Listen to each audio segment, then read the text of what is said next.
Tes, tes. Cek. Tes. Tes, cek. Cek.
Text.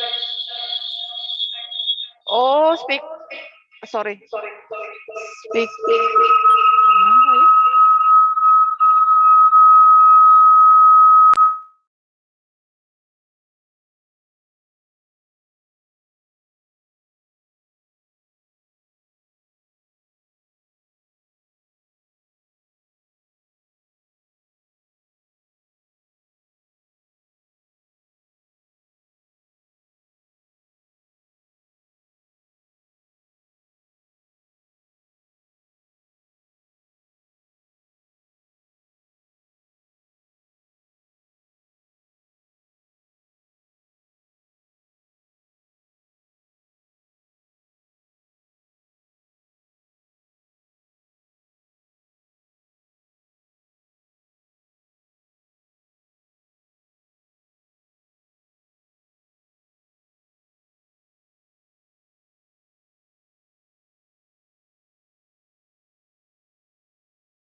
Jadi, can you listen my voice?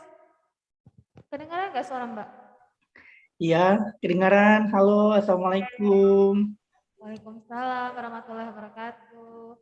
Hi, It's Mr. been such a long time not to see you. Yeah, it's long time to see you.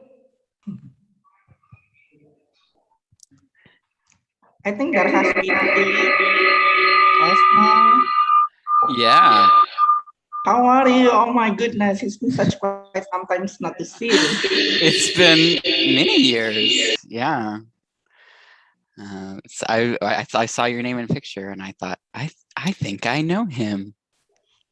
So, I knew I knew you. You've ever So been to my house in I Bangka? went to your house in Bangka. Got to. Yes. How are you doing, by the way? I'm doing very well. Yeah, thank you. How are you doing? I'm doing good. I'm now a lecturer of English at English Education Study Program in one of Islamic universities in Bangka Belitung, not at Sriwijaya University anymore. Okay, awesome. It's good to see you again. Yeah, nice to see you. Good.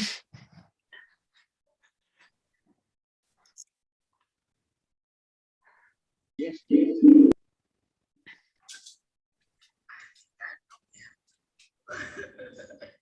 Yeah, I went to my house in Bangka Belitung. How are you doing, by the way? I'm doing very well. Thank you. Tes.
biasa.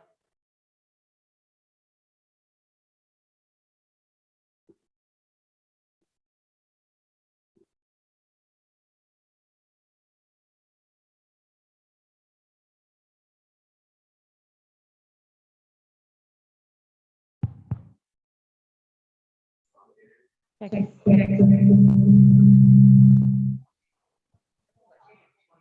Cek. Cek.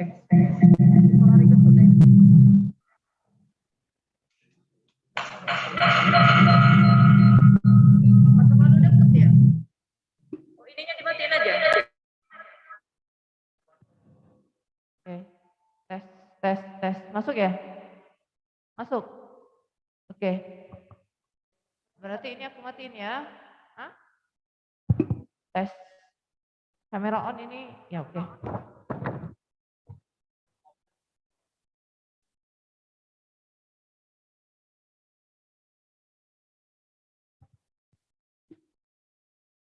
Okay, we can start now. Assalamualaikum warahmatullahi wabarakatuh. Waalaikumsalam warahmatullahi wabarakatuh. Warahmatullahi wabarakatuh.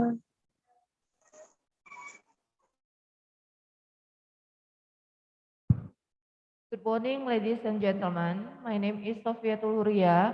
It is a wonderful and precious chance for me to be the master of ceremony in this morning at FKIP Batu Raja University on Wednesday, 10 November 2021 in our event, sharing session series Sociolinguistic and Cross-Cultural Understanding.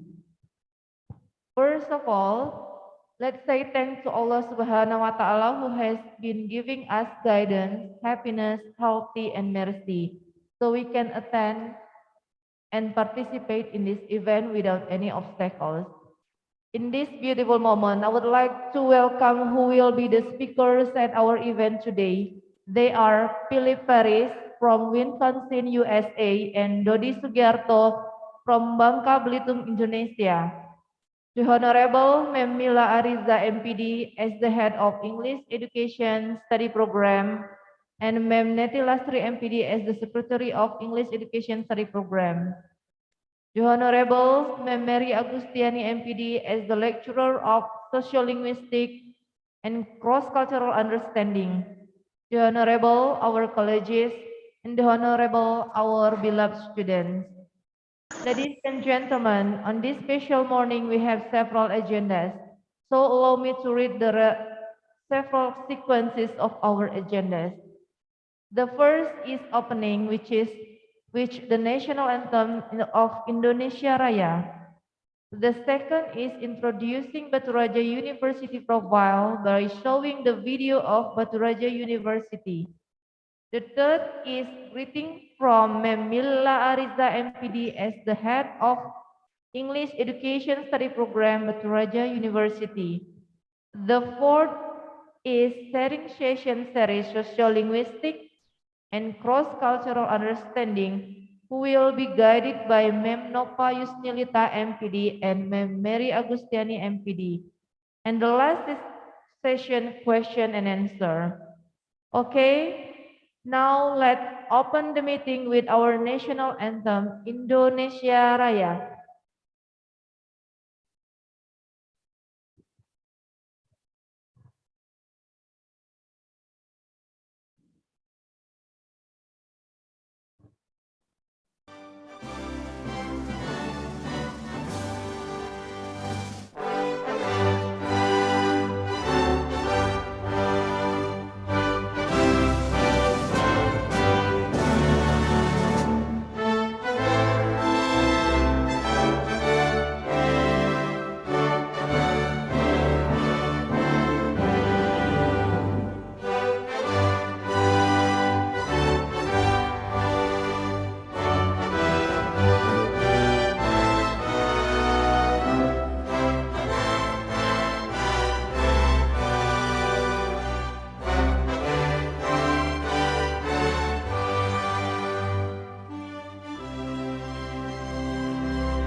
Now is introducing Baturaja University profile by showing the video of FK Baturaja University.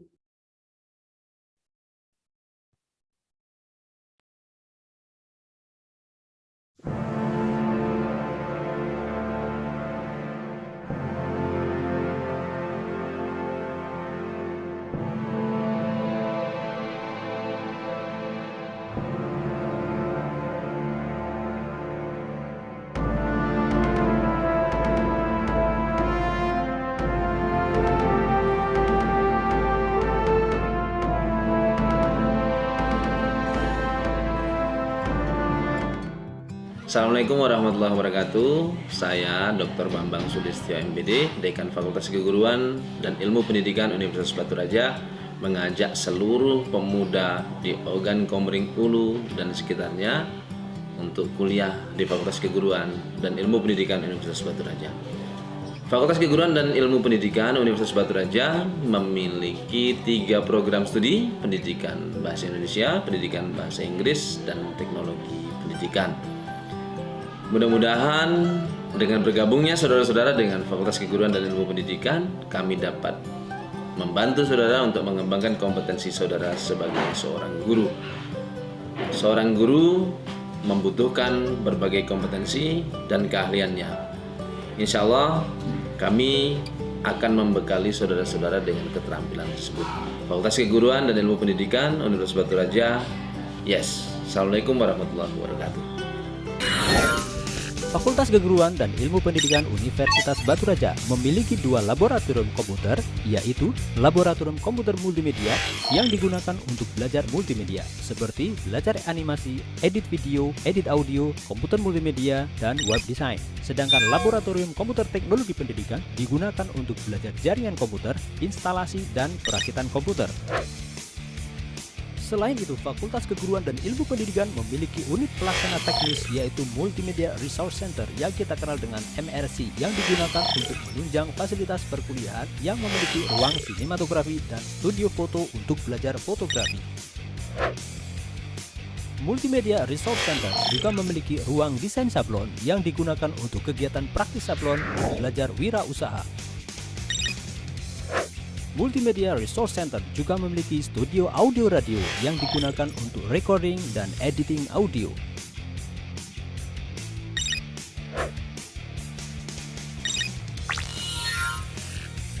Fakultas Keguruan dan Ilmu Pendidikan juga memiliki unit pelaksana teknis program pengalaman lapangan kependidikan atau PPLK yang dilengkapi dengan ruang micro teaching yang digunakan untuk pembelajaran mikro atau simulasi mengajar bagi calon guru sebelum praktek mengajar di sekolah.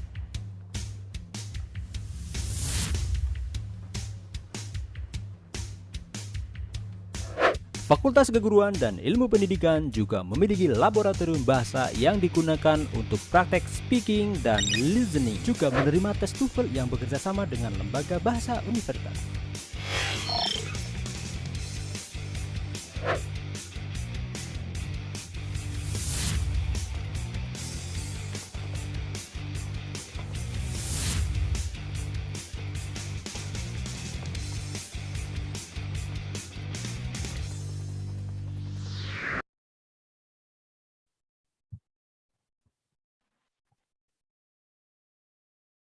The next agenda is greeting. Ladies and gentlemen, we immediately invite Ms. Mila Riza MPD that will give her remarks in opening this event.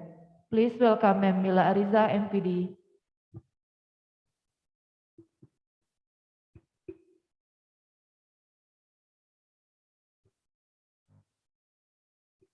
Assalamualaikum warahmatullahi wabarakatuh. Waalaikumsalam warahmatullahi wabarakatuh.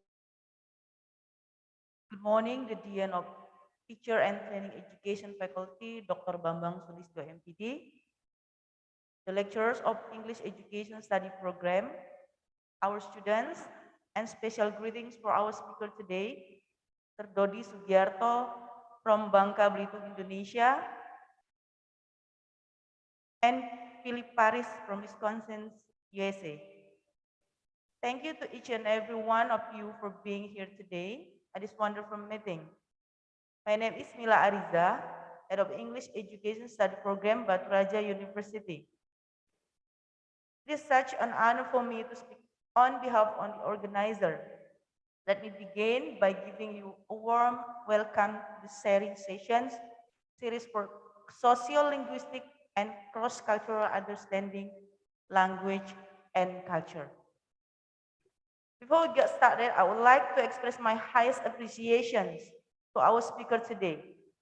They are Philip Paris from Wisconsin, USA, and Dodi Sugiarto from Bangka Belitung, Indonesia.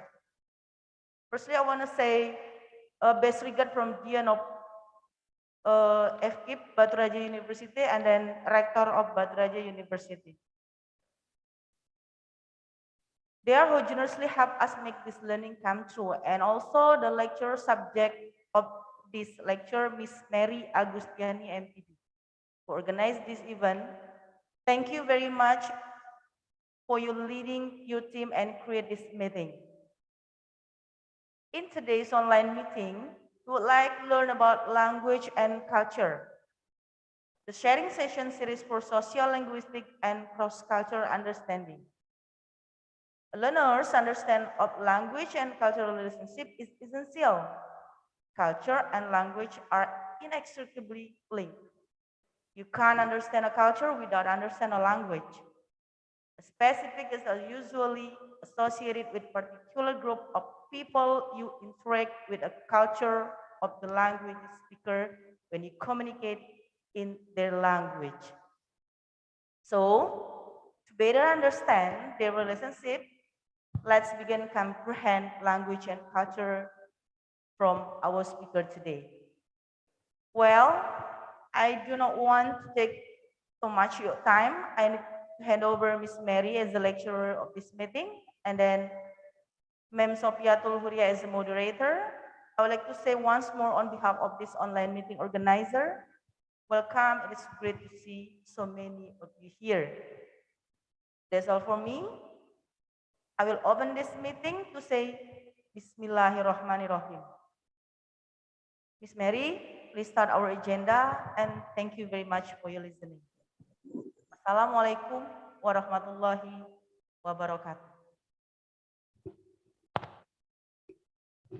Thank you very much to Memila Ariza MPD for the greeting and for the opening. Okay, ladies and gentlemen, that's all for our opening session. Thank you and apologize profusely if any words that less pleasing to the all of you here. Finally, I say wassalamualaikum warahmatullahi wabarakatuh.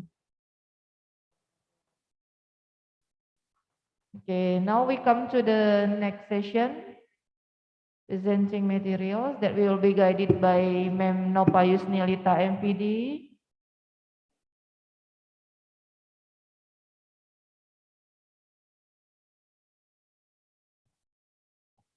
Hello, Philip and Dodi Sugiarto.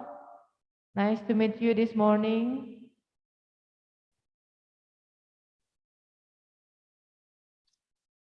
Hello, it's good to be here. Philip, do you still remember with us?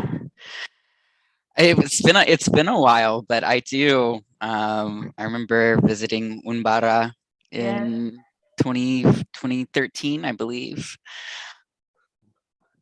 Iya. Um, Philip Paris ini pernah berkunjung ke Universitas Batu Raja tahun berapa? 2013, 2013 ya. Ya. Jadi waktu itu we have the program Learning English with Native Speaker, and then we invite Philip. So we keep in touch until now, and then we invite again in online learning with Philip Paris ya. Okay, I have the picture. We flashback from the at the past time. Sorry. Kita dulu pernah ke Philip. Do you still remember the history of your glasses? yes, Gua Putri. Yeah. Yes, the princess saved our glasses. Yeah. Mm-hmm.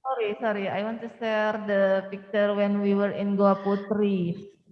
The amazing glasses. Yeah.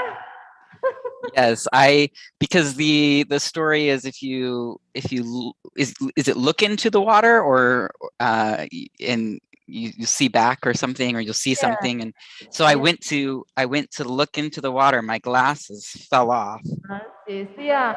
Jadi waktu itu ceritanya gini, kan di dalam Gua Putri itu ada air ya yang mengalir. Katanya if we make a wish itu akan terkabul. Jadi ya Philip itu mau make a wish gitu kan di aliran air in the Putri Cave itu. When he started to make a wish and then glassesnya itu gone ya, lost, hilang. Jadi hilang dan itu sangat sulit sekali kita mencarinya. Susah sekali sampai pawang ya, a man. Nah, pawang itu mencari di air-air itu. Jadi Philip mengatakan, he said that maybe I want to make a wish first, then I will find My glasses. my Yep. glasses. Ternyata wow. And after that, ya glassesnya akhirnya ditemukan oleh yang pawang itu tadi, by a man in the Putri Cave. Oh, jadi itu sesuatu yang unforgettable moment Philip ya in Putri Cave. Ya, oke. Yeah. Absolutely. Yes, I have. Okay, sorry, ma'am. Wait a minute. We go to the city park and eating mie tek-tek. Mm-hmm. Yeah, Mm-hmm. eating Mm-hmm. mie tek-tek. Mie ada fried noodle, Philip. Do you Mm-hmm. remember? Yeah, Taman Kota, I remember. Kan dia masih ingat Taman Kota. Sorry, Miss Mary, Yeah. I don't know how to say it. Sorry. Oh my God. Take time to Taman Kota and then sorry. Miss Mary to show the picture when we were in Taman Kota.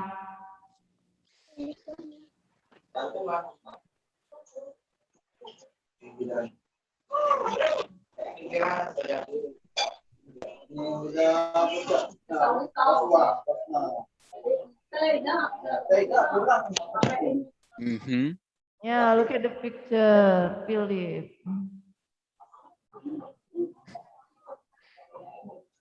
Our student.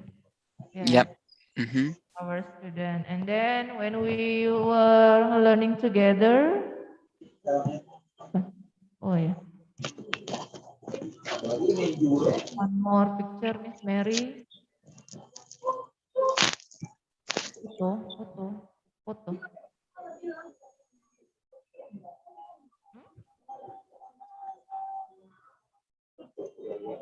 Ya.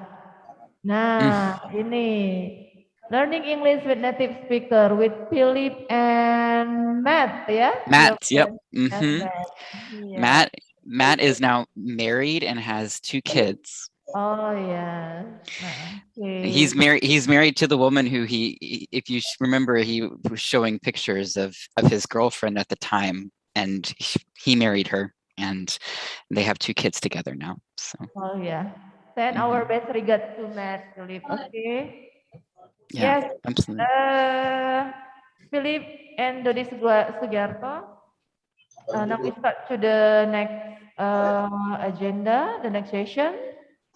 It will be guided by Mem Nova Yusnilita. Hello, Mem Nova Yusnilita. I'm sure.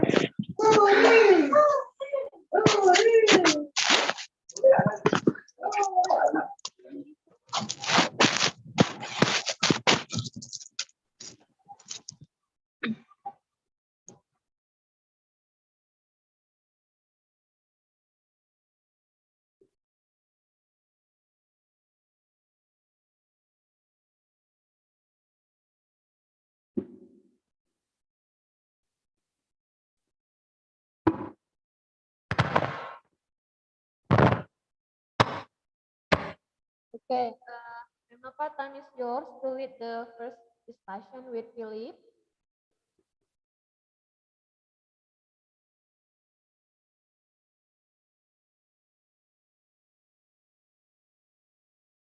Can you try the speaker first, Ma'am Nova? Okay. Okay. Morning.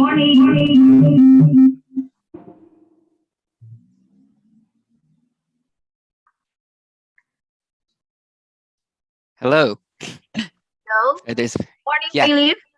Good morning. It's Yeah, it's nice to meet see you again. Yeah, nice to see you as Yeah. well. We met in 2013. Hmm. Okay. Before we start to share about the anything, like I'd like to read your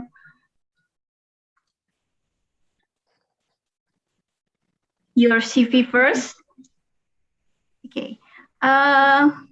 His name is Philip Ferris. Excuse me, Ma'am Nova. Can Yeah. you turn the camera on so Philip can see? We can see you from here. Okay. Okay, good.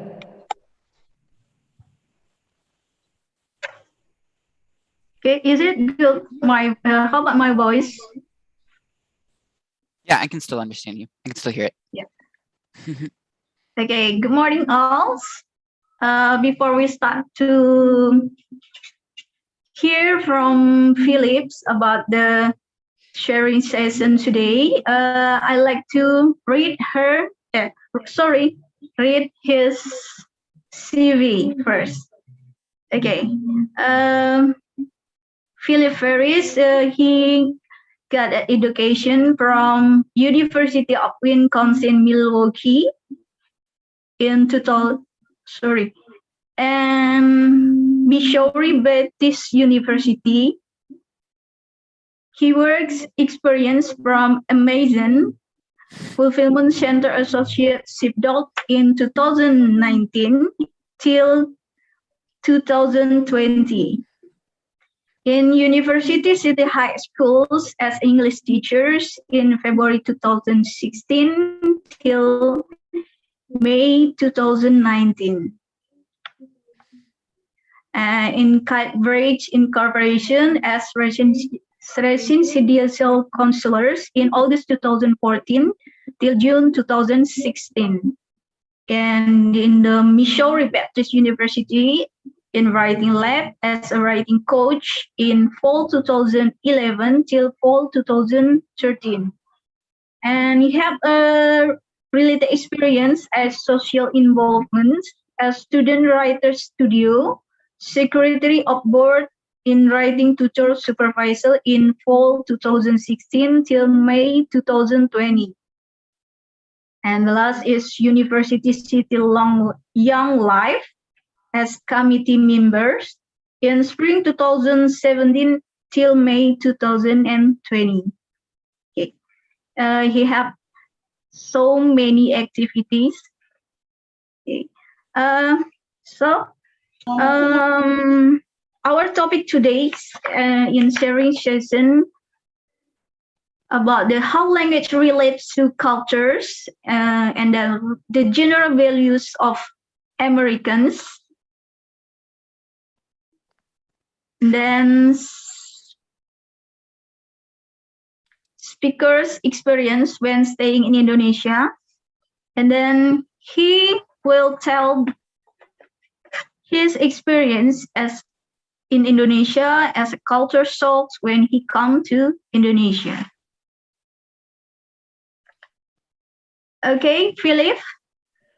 Yeah. Yeah. Okay, absolutely. I'm happy to share. So I prepared some slides, just a little bit more about myself, if that's okay. I think I can share my screen. Yeah. So this is we're talking about social linguistics and the intersection, the combination of language and culture. I really liked what was said about how you can't really unlink those. And so I think it's important that you know a little bit about my personal history, and that might help explain how I relate to language. So I was born in Oklahoma, which is the state up here in the United States. That's where my family's from, and I went to school there, and then I moved to Missouri Baptist University in Missouri, which is about 6 hours away from my hometown. And that's where I got my degree in English secondary education. And then that's where also I taught for 4 years, taught high school English. And then just recently, last year, I moved up to Wisconsin to begin my master's program in creative writing. And throughout all of this, I've worked with writing and writers for a long time. So one of my passions is teaching writing and supporting writing. So that's also what I do with my job as well. I'm a writing specialist, and I work with college students in crafting their paper and improving their writing skills. So this is my Oklahoma family. These are my parents and my sister, my brother-in-law. This is on their wedding day last year, and then my older sister. I also consider that I have a St. Louis family. These are some of my friends from college. We go camping together at least twice or 3 times a year. So this was a picture from a couple years ago. And this is my Milwaukee family. This is Wisconsin. Curtis and Caitlin are some really good friends from college, and they have 2 foster kids that we've had for 8 months, which has been really special. We also have 2 dogs, which like to give lots of cuddles, and we celebrate holidays together. This is us at Christmas and us at Thanksgiving. And we go way back. We're really close friends. Curtis and I have a special connection with our faith as Christians. We were baptized on the same day, which is something that we do as a way of kind of showing our new life. And I knew Curtis and Caitlin before they got married over 10 years ago, and so it's really good to get to be back with them and living with them as I go to school. And then when I'm not reading or writing, I like to play disc golf, go rock climbing. I like to run, play volleyball. We have some kayaking up here, which is lots of fun to do, and just explore the city. And I also enjoy acting in theater productions. I haven't had a chance to do that recently, but I do enjoy that. So that's a little bit about me, just so you know who's talking and what they have to say. I believe the first topic was language and culture, right? That how language impacts culture. And so what I wanted to talk about was the idea of language communities. That language is really a way of creating and maintaining community, groups of people, and it's a way that those groups of people relate to one another and care about each other. And so sometimes language is a place where it includes people into a community, right? If I, for instance, I visit Palembang, Indonesia, which is where I met Dodi at, yeah. Oh, sorry. Where I met Dodi at Unsri, and I love going to Palembang, and so sometimes jokingly I say, "Oh, I'm Wong Palembang, aku Wong Palembang," right? Which makes me, even though it's not, I'm not truly from Palembang, I'm expressing that I feel like I belong to that community. of Wong Palembang, right? And so that is something that allows me to be a part of that community in Palembang. When I've been a part of lots of meetings in Indonesia and presentations, and just like this meeting, it was begun with a very certain phrase, right? Assalamualaikum, with some and that can be adapted and added to, right? And then there's a response, and that is something that creates community, right? When someone says that, everyone in the community knows how to respond, right? And so it's a way that creates a sense of belonging, a sense of togetherness, a sense of unity. But language can also work the other way. It can work to exclude people from a community, just as if you know a language or you know certain words that gives you access. If you don't know those words, or if those words are kept from you, then that can be a means of keeping you out of certain communities. One way we see that in English and in the United States is through a construct of standard English, right? So there are many different varieties of English that are perfectly acceptable, but there's one that's kind of been considered standard that you need to be able to speak if you want to participate in business, in politics, in education. And even if you have really important ideas, if you can't or do not want to communicate those ideas in standard English, then it's likely that your ideas won't be accepted, even if they're good ideas. So that's just one example of how language can exclude people, can keep people from community. So language is very powerful because it creates these communities. But I really value it and love the opportunity to learn language, again, because it allows me to experience the ways that different communities talk about what they value and talk about each other, talk about what matters to them. And so that is, I think, a very special opportunity when you are learning a language, that you're not only learning a language, you're learning a culture, you're learning a community. And that is both like a very exciting thing and a large responsibility, because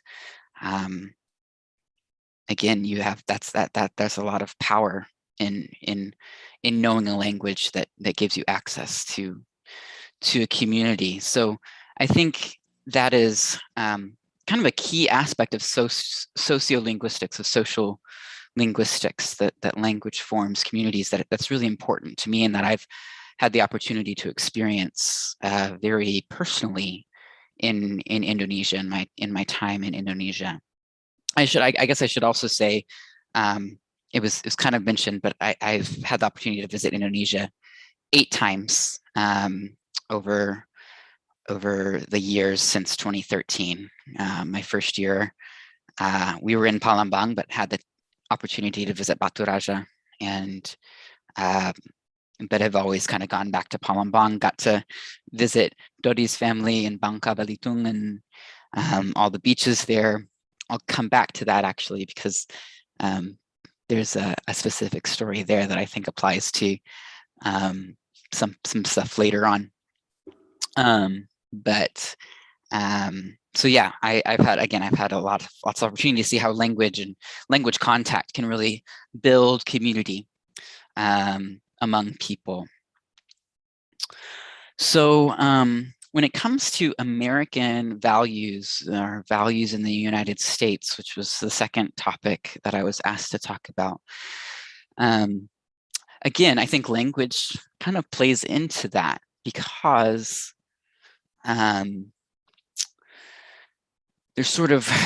there's the official values, of the United States, which again are communicated through media, through movies, through television shows, through songs, and through what America produces, right?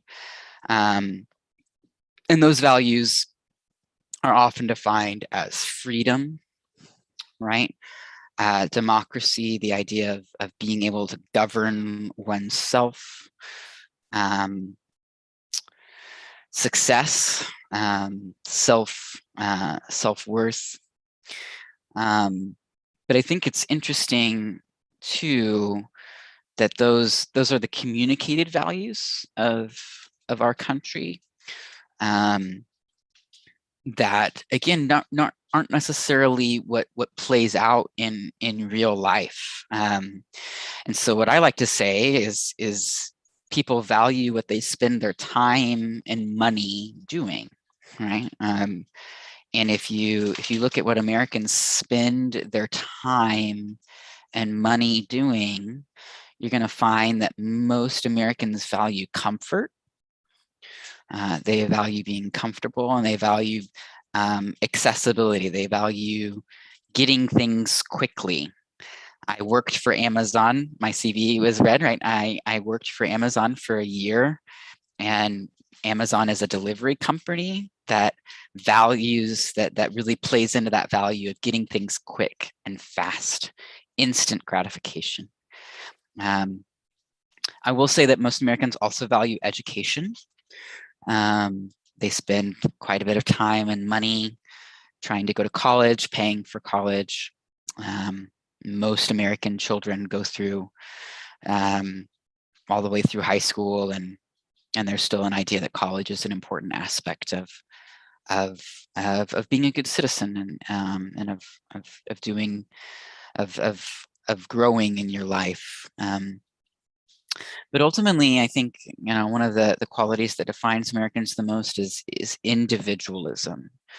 It's the idea that individuals have the right to live their lives the way they want to without interference from anyone else, unless how they live their lives impacts or affects someone else in a negative way. So by and large, Americans want to live their lives the way that they want without anyone really telling them how to do that. And that was definitely something I remember living like for a long time in my life, in high school and early college. I don't necessarily think that's the best way to live your life, but that is what Americans tend to think is a good life, is to be able to do and say what you want, when you want to, how you want to, without anyone telling you that you can't. So my personal experiences, I think one reason I was able,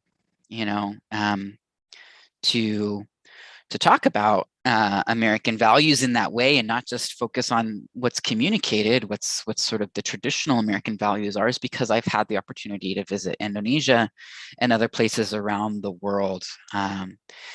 Traveling really shows you not only a new culture, but it really shows you your culture.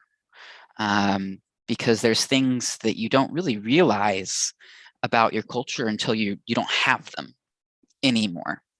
And that's something that often is called culture shock, right?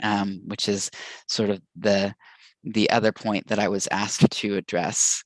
And so these are kind of going to be both kind of wedded together. I love traveling in Indonesia. So my experiences have been very positive. I consider, as I said, I consider Palembang my second home. When I'm over there, I like to pretend that I can speak Bahasa Palembang. I can't, but I like to pretend I can and speak the words that I do know to, again, show the people of Palembang that I love being there, that I love being a part of their community. And I've learned a lot in my time in Indonesia. I think the value of Indonesians of hospitality, of welcoming people into their homes. Again, Dodi and him welcoming me into his home for Lebaran in Bangka Belitung is a great example of that. And again, really showed me something different, a different way of seeing the world and of treating and relating to one another that we really don't have in the United States. So I've really valued the hospitality that I've received from so many people in Indonesia, the friends that I've made, the opportunity to learn the language just a little bit each time. And I feel like every time I return to the United States, I lose a lot of that. And especially because we were not able to travel because of COVID, I haven't had a chance to practice it very often. So my Bahasa Indonesia is not very good right now, but I love to learn, and I love to ask my friends, what does this mean? Why do you say that? But again, Dori knows that. And everyone has been so helpful in learning it and helping me learn. And so my culture shock, though, again, goes to things that you don't know you depend on in your culture until you don't have them anymore. And you have sort of two choices once you realize that you don't have something that you expected. And that's really going to determine how your culture shock goes. You can decide to learn from it and accept that things are different where you are and that that's okay. Or you can try to survive it. You can try to stay the same and hold those expectations and try to keep those. And if you do that, you're probably not going to enjoy your time in another culture very much, just because, again, you're not choosing to learn from culture shock. You're trying to avoid it and trying to maintain your little cultural bubble instead of allowing it to be broken and see what comes of it. I think that's such a great learning experience. A great example of that is one of the first things we realized that we expected to be able to do until we learned that we couldn't in Indonesia was drinking water out of the sink, out of the tap. That's something that in the United States you can go anywhere and there's always water. And if we chose, my friends and I who have gone to Indonesia, if we chose to make that something that we just cared really deeply about, and Indonesia should have tap water. Why don't they have tap water? And then that would have been something that would have really continued to annoy us and to worry us. But instead, we learned to go to the Indomaret or the Alfamart each day and buy one of those big waters, right? The 2 liters. The 2-liter waters, and we would carry those around in our bags and drink from them, and that, make sure that we had enough water. And our friends who were from Indonesia, who were with us as we were going around, talked about this. They thought that was very odd of us to carry those around, and because no one else did, right? They were more something you bought and then you poured into a cup or into another glass. It wasn't something that was just for one person, but we were using it just for us, for each person, because we were drinking so much water. And so this term that we still use today that makes us laugh and makes our friends laugh, that came from this experience of culture shock, that's really now a very beautiful thing, is we call those 2-liter bottles of water, we call them bule waters or air bule, because they're the ones that the bules get, right? Each day to drink. And so now I can go talk to my friend in Indonesia and say, hey, I'll be right back. I'm gonna go get a bule water. And it's funny, we laugh about it, and if they've been friends with us for a while, they know what we mean. And it's sort of this inside joke that came from culture shock. We learned from it and we made something new out of it. And so that's just one example. One more example that I want to give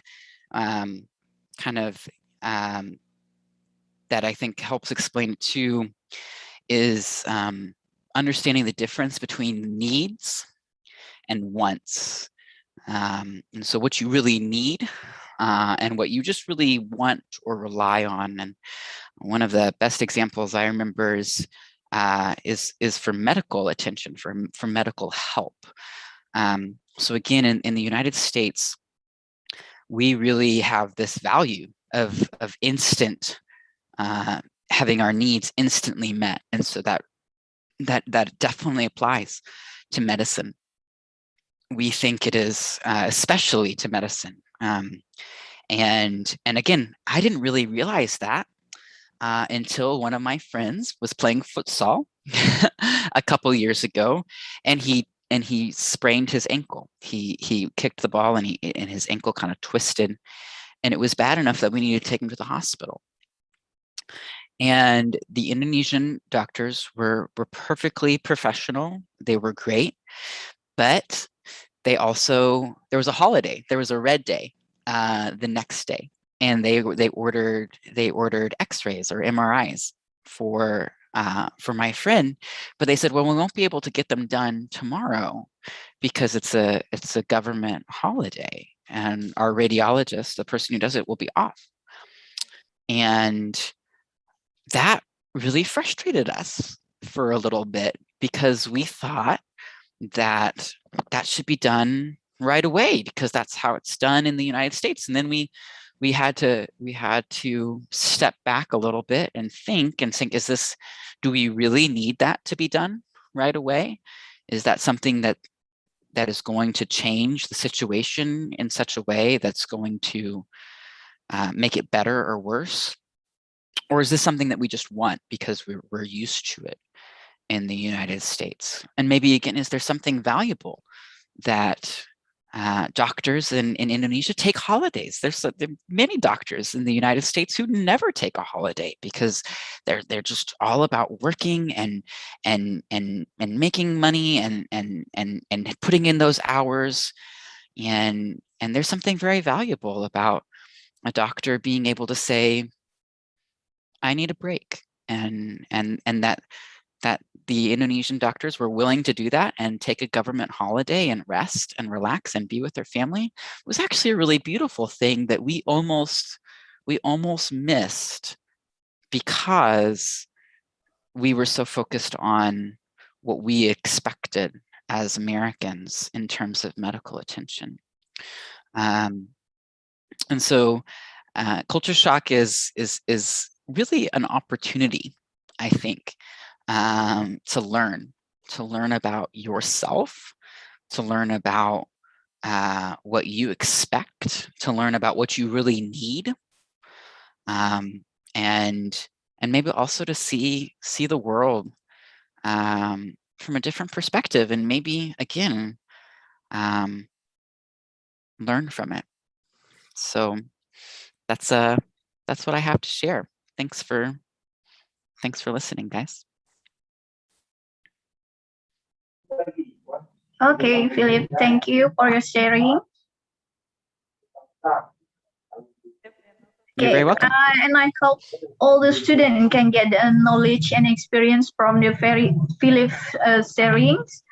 And yeah, Philip, would you like to come to Indonesia again? Especially in Unbara.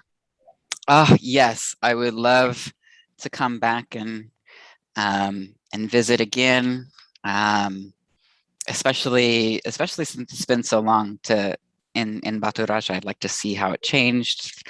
I'd like to go visit my dear friend Putri from Gua Putri again. She was so Yeah. helpful with my glasses the first time. So Yeah. We have still another place that you're not come to. oh yeah, of course. There's Yeah. always more places to learn and to go. So Okay. Okay.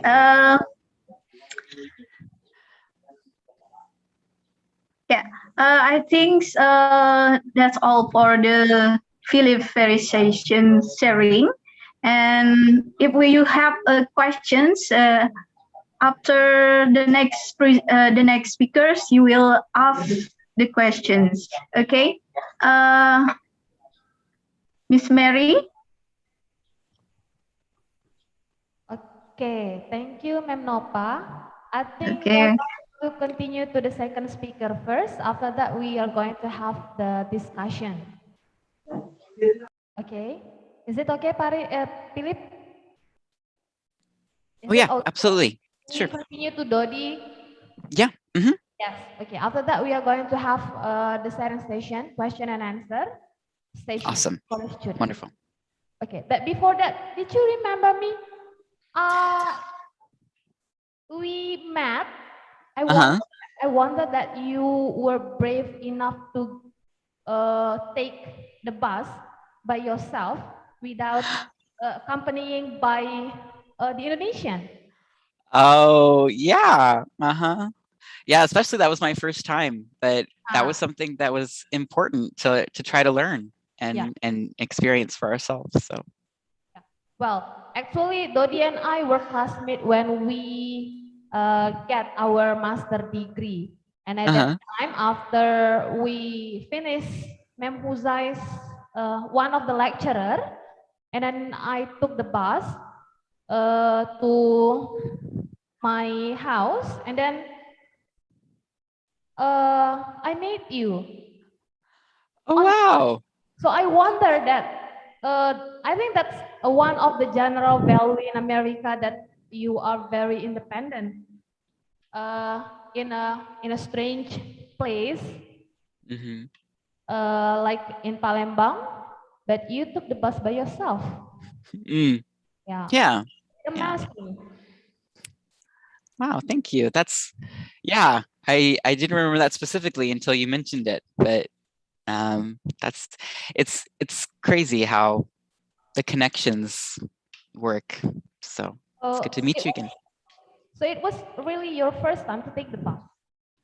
I mean, it was my first, I think it was my first year. I don't, but we had some friends again that taught us kind of the bus routes, and we wanted to learn them. Again, we didn't want to just be tourists. We wanted to really experience Palembang and be able to get around on our own. So we decided it'd be okay if we got lost, and we'd learn from it, and maybe something exciting would happen, or again, maybe a connection, a meeting that wouldn't have happened if we were too afraid to take the bus. So yeah, nice. Maybe I will tell in bahasa with my students. Jadi sure. Guys, adik-adik ya, jadi in 2013, di 2013 kebetulan memang Mr. Dodi and I were classmates, jadi teman sekelas gitu ya. Jadi after finishing one lecture from Mem Huzai, if I'm not mistaken, Dodi, ya, and then I took the bus, and then on the bus I saw Philip, gitu. Jadi itu beberapa bulan setelah dia datang ke Unbara gitu. Jadi salah satu yang buat saya agak sedikit emas gitu ya, dia berani for the stranger ya, foreigners gitu, untuk take the bus sendiri kembali ke mungkin ke boarding house-nya mungkin ya, Dot ya. Di daerah itu kan ada pakai perumahan dosen gitu ya, yang di bawah itu ya, Dot ya. Iya, kayak mes gitu. Ya, alasannya simple, because he wanted to experience. Ya, jadi kalau get lost ya nggak apa-apa gitu. Jadi it can be a good experience from him. Okay, Dodi, now that's the time of is yours ya.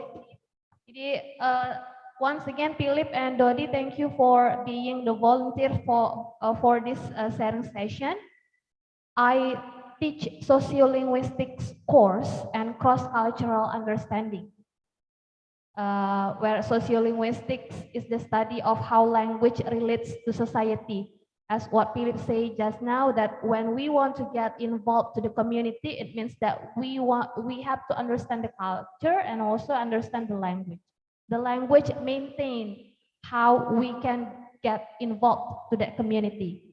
Ya, seperti pengalaman Philip tadi, even Philip cannot speak Palembang fluently, but he tried to speak in Palembang in order to get involved to the community.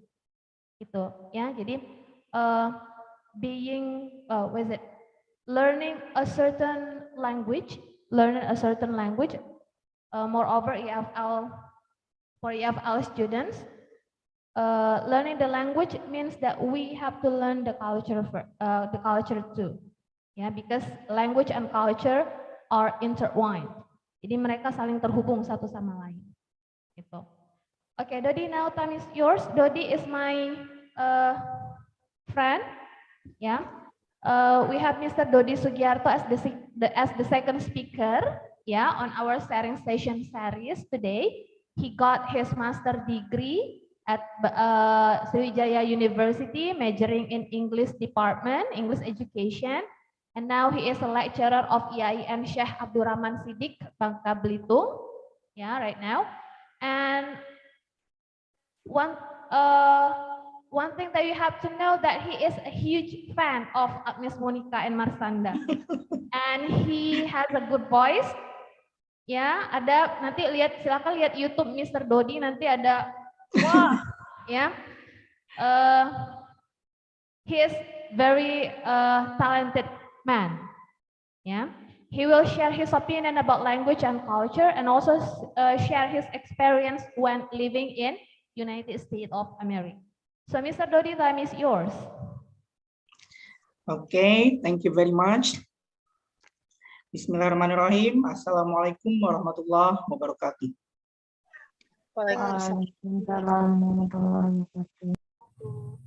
The Honorable Philip Parrish, one of the speakers that we have today from United States of America.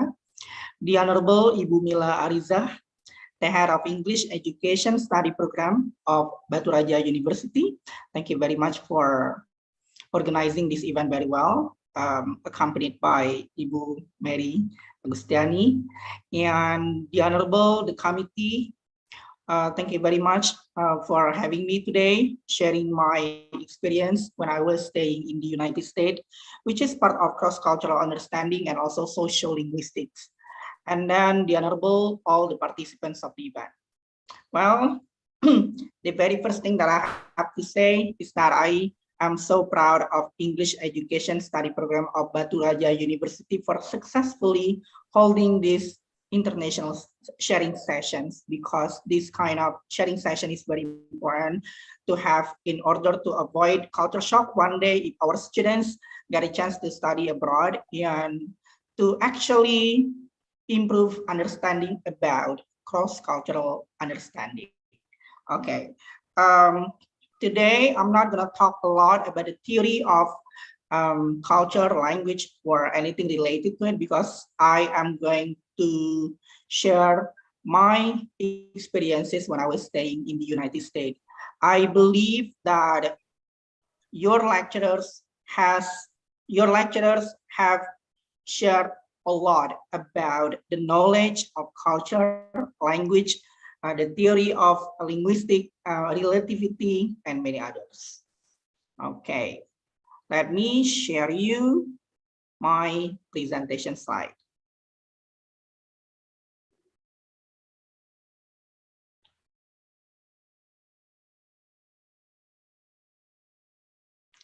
So everyone, today I'm going to talk a lot about understanding American culture and sharing the value of Indonesian culture, which is based on my experience and supported by some theories in linguistics.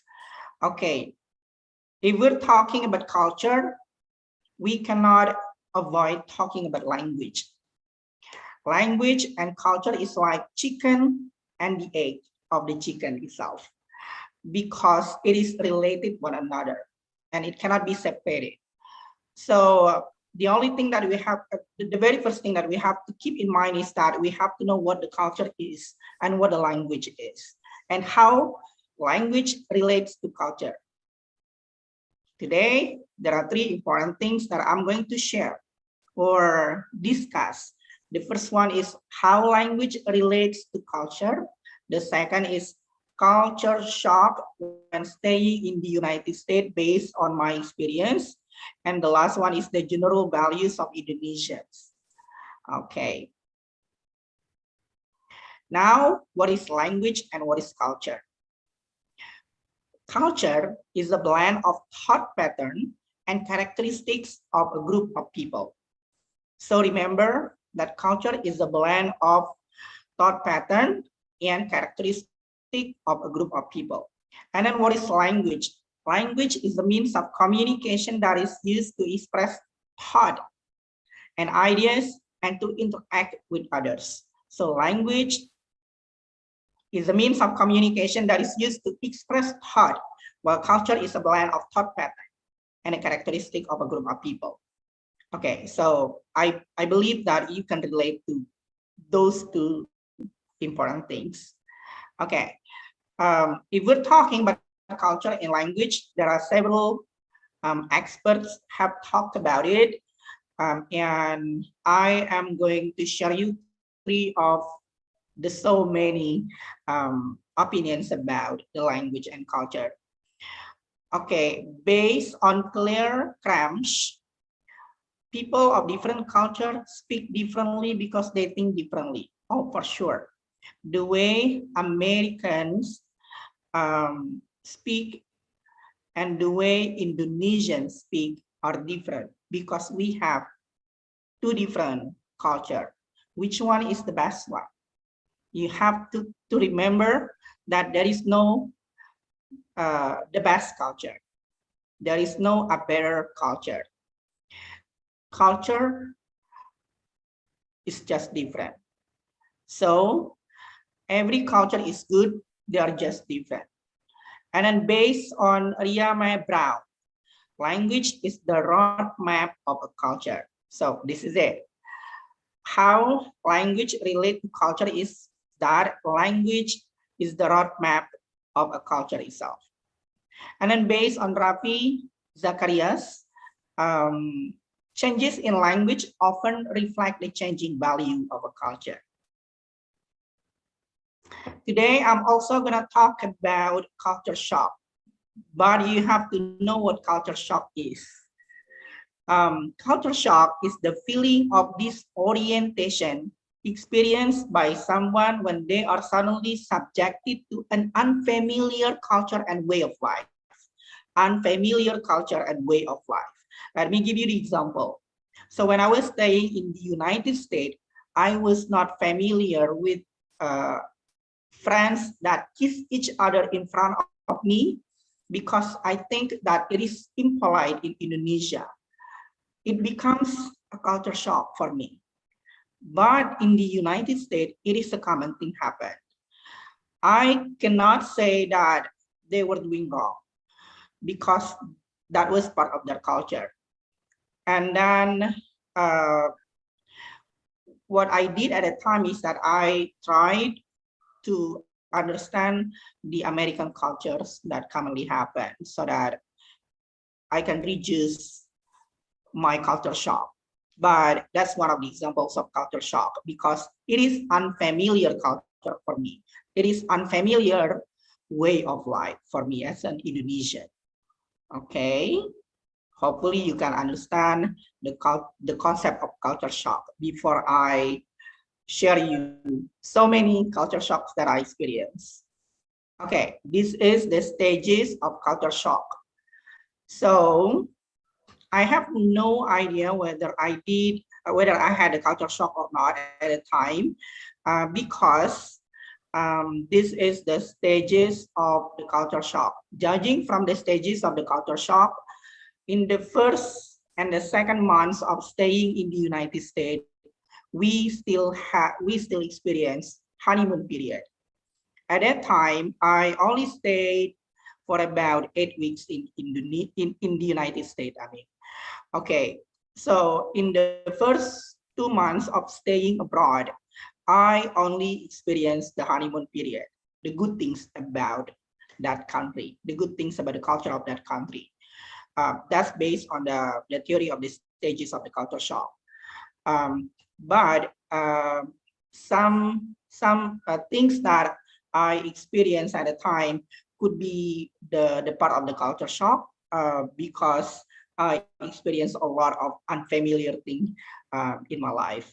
And then when you enter the third, the fourth, the fifth, the sixth, and the 7th month of staying abroad, you are experiencing the culture shock. Then it moves to adjustment. Finally, you did an adjustment, and the last one is adaptations. Okay, that's the stages of culture shock that you have to know. And then, how could the culture shock happen? What causes the culture shock? It could be unfamiliar greetings and hand gesture, just that simple thing. In Indonesia, we shake hands. When we firstly meet new people, we shake hands. Or sometimes even for those who use a long hijab or veil, they only shake hands like this without touching somebody else's hands if they are not in the same gender. But in the United States, the way we greet people sometimes could be through handshaking, sometimes could be hugging, sometimes could be, yeah, a bit kissing for those who have been best friends. Those kind of things could be a culture shock if you do not have a prior knowledge about it. And then strange food.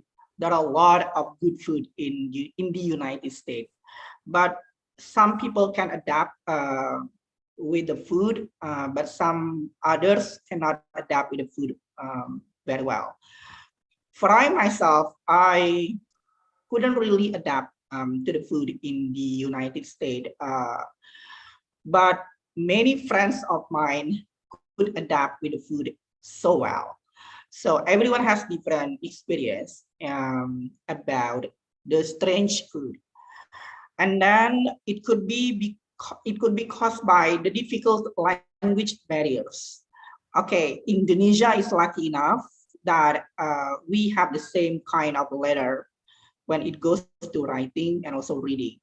But for those who live in Japan, Thailand, China, and many other countries, and also include Arabians. Arabians only use Arabic language, Arabic letters, but when they go to the United States, they have to adapt with the new letter, which is the general, the global letters that we use in the world. So I think the language barriers is quite high, different with Indonesian people. And then getting lost in a new city can also be one of the causes of the culture shock. I didn't experience the loss in the city, but I experienced the loss in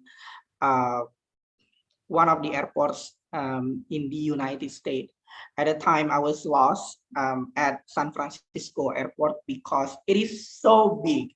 The airport is so big, and the immigration is the best one, I guess, because everything is well protected. So I was lost for several minutes at a time at San Francisco airport. And then another thing that can cause the culture shock is making a cultural fox pass. Okay, and then if we're talking about the culture shock, this unfamiliarity can lead to symptoms. Okay, we have several symptoms if we experience the culture shock. It could be confusion atau kebingungan. it could be anxiety, it could be frustrations. Somebody could be frustrated because of the culture shock, and then we can feel loneliness, and then homesickness. We could feel homesick so bad if we do a terrible culture shock. At the time, I didn't experience those kind of things. I was surprised. I was shocked with several unfamiliar things, but it couldn't lead me to confusion, anxiety, frustration, loneliness, and homesick.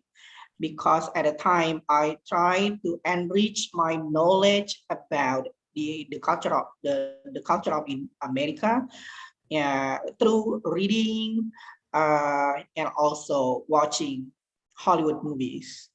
And then the last one about culture shock is that it can even lead to physical symptoms such as insomnia as a result of time zone changes, or cold and stomach bugs due to unfamiliar food and bacteria.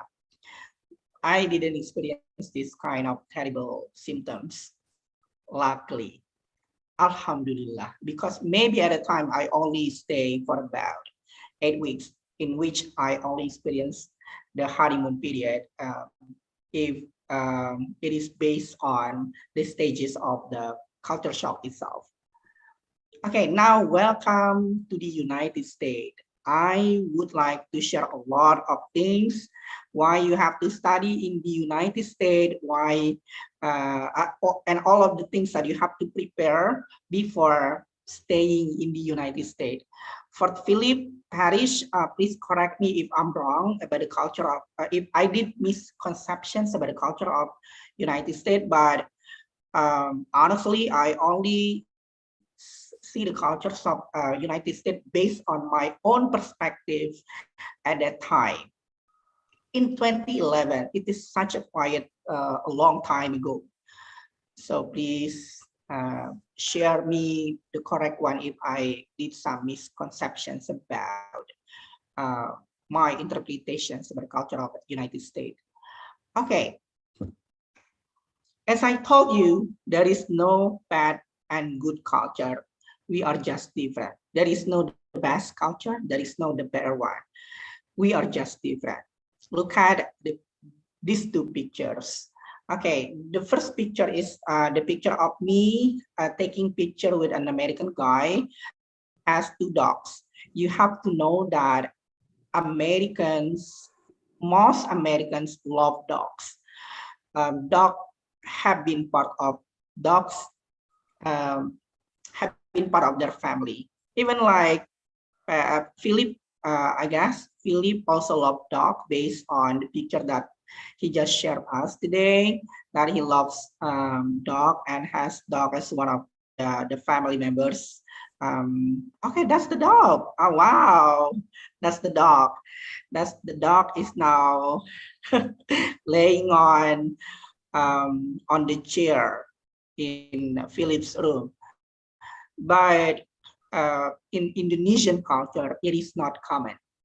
In Indonesian culture, it is not common. I had ever been invited to come to one of my lecturer's house, and she had 2 dogs, the big ones, in the house. I was kind of shocked at the time because we were not common to put dogs in our room. But in the United States, they did it. They love dogs. Dog has been part of their family. They did, they do have the medical treatment for the dogs. And then look at the second picture. In the second picture, it is a handsome guy. His name is Peter. Peter is my roommate when I was staying in the United States. Peter is originally from Colorado, because at the time I was studying at Colorado State University. We shared the same room at one of the dorms of the campus. The surprising thing about my American roommate is that my American roommate ever invited a girl coming to his room. It also happened to my friends. My friends' roommates also invited their girlfriends to come to their room, sharing the rooms and staying in the room all night long. In Indonesia, it is not common. So it was one of the culture shocks that I experienced at the time. But it seems that it is a common thing happen in the United States, although there are also families and parents who do not agree with their with those kind of habit happen to their children. But mostly I can see it, mostly it happened because I it from the Hollywood movie, whether it is wrong or not. But I experienced that at the time, which is part of my culture shock. And then look at these two pictures. At campus, most of the campuses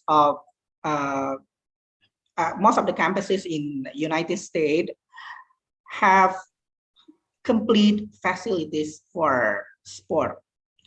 They have a very big building special for the facilities of the sport for the students. And I just love it. Most of the students love going to gym.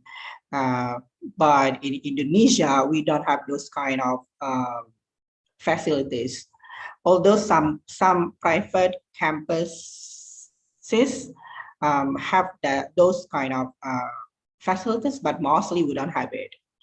And then what surprises me, another thing that surprised me at that time was that there are so many students in the United States who love riding bicycle, going to campus.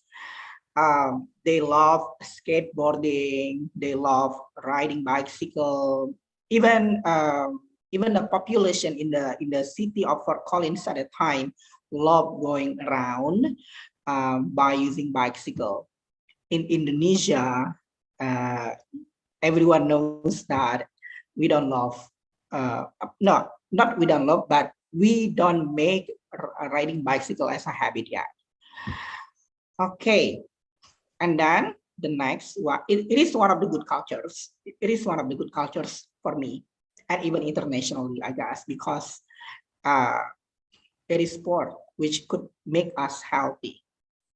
Okay, talking about education, the reason why education of Indonesia is not as good as education in the United States is because a lot of many factors. One of the factors is that the campus of Indonesia seldom invited the very great person coming to the campus to give a general lecture. In the United States, in my campus at that time, they even invited Condoleezza Rice, which is one of the great people in the world, not only in the United States. And I was surprised that it was well appreciated, and those kind of events were held so many times a month. Okay, another things that you should prepare is that you should prepare the clothes well, because when I was staying in the United States, I think that my clothes was not thick enough. So when it was snowy, I had to go to the fireplace, just try to warm up my body because it was so cold.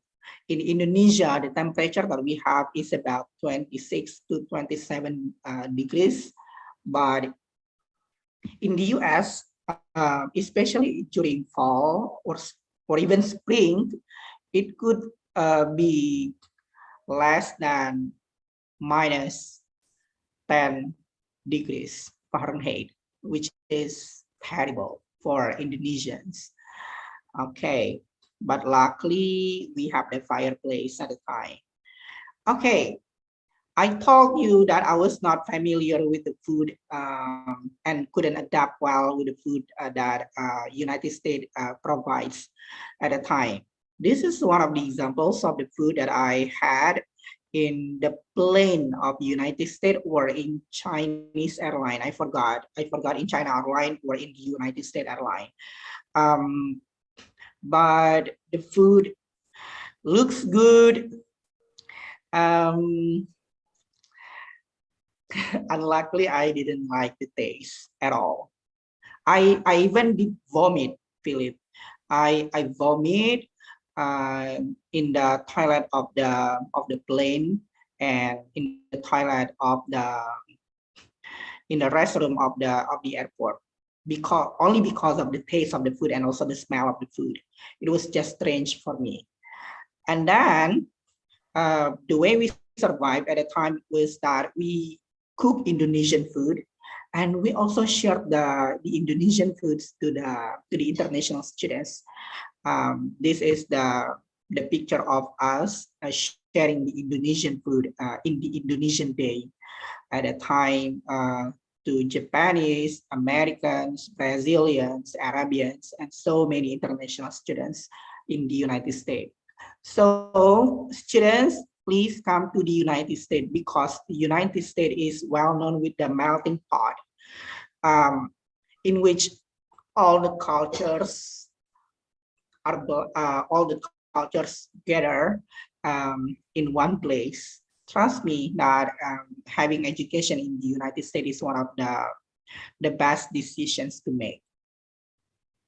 And then, okay, at the time, we share Indonesian culture. We share Indonesian traditional clothes. We share Indonesian traditional dances. We share Indonesian traditional music instruments like angklung. And then the most important thing is that we share the value of Indonesians. The value of Indonesian is that we did it as a voluntary work, and then we we make it together. We work together. We respect each other, and we just share it for free for everyone. In short, if we do the communication with international people or global people, Indonesians are well known with its friendliness. So everyone was friendly coming from Indonesia. Okay, when you study in the United States, you also can find many international students coming from Asia, like Japan. I had a lot of Japanese friends at the time. And then Japan has also different cultures with Indonesia that we were shocked enough. They love party. They love drinking alcohol party. They love drinking party. And just like Americans, I guess, they love going to the club. And it is a common thing for them. It is not something that is forbidden, I guess, in their culture, but for Indonesians, it is not a common thing. So we just do the hanging out, but we never go to their party because it was full of alcohol drinking. So, but we did respected their invitations, and we gave understanding about it, and they respected us too, because yeah, everyone was well respected at the time. Okay, Japanese also shared Japanese Day. They also taught us the way to make sushi. Okay, this is the music the traditional music instruments that I told you before that we shared to the Americans and also other international students.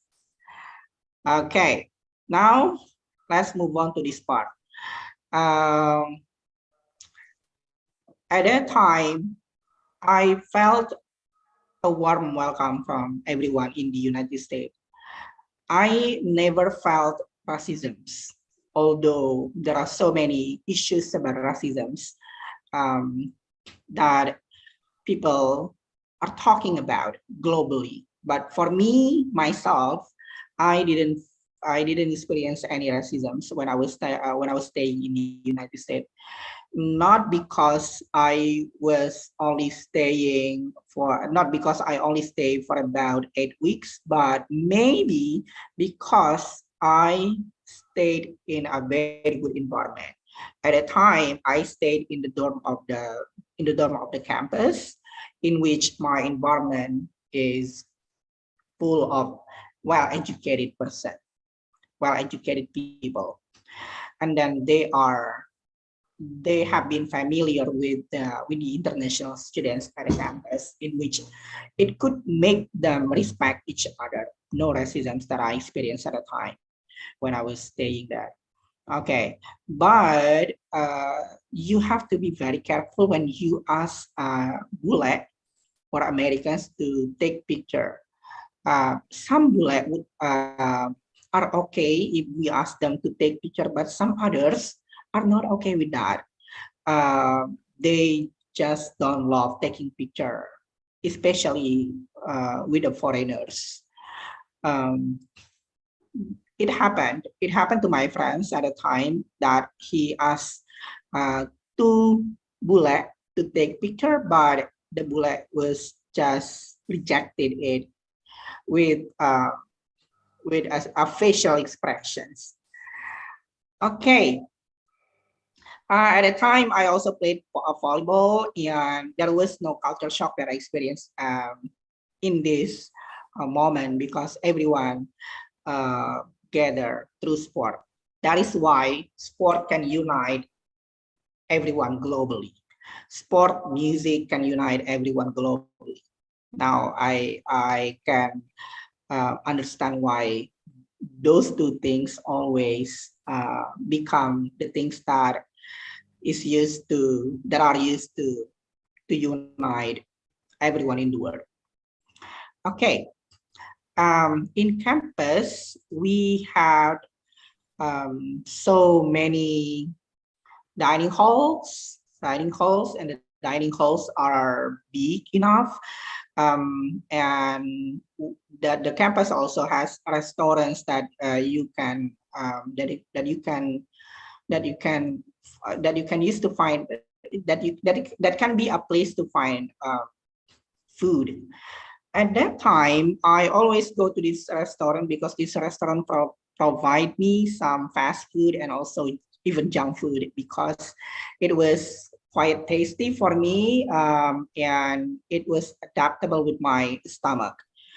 Okay, the next one is that we went to Rocky Mountain. As I told you, that the things that you have to prepare is that you have to prepare so many thick clothes, and even shocks, and even the slopes.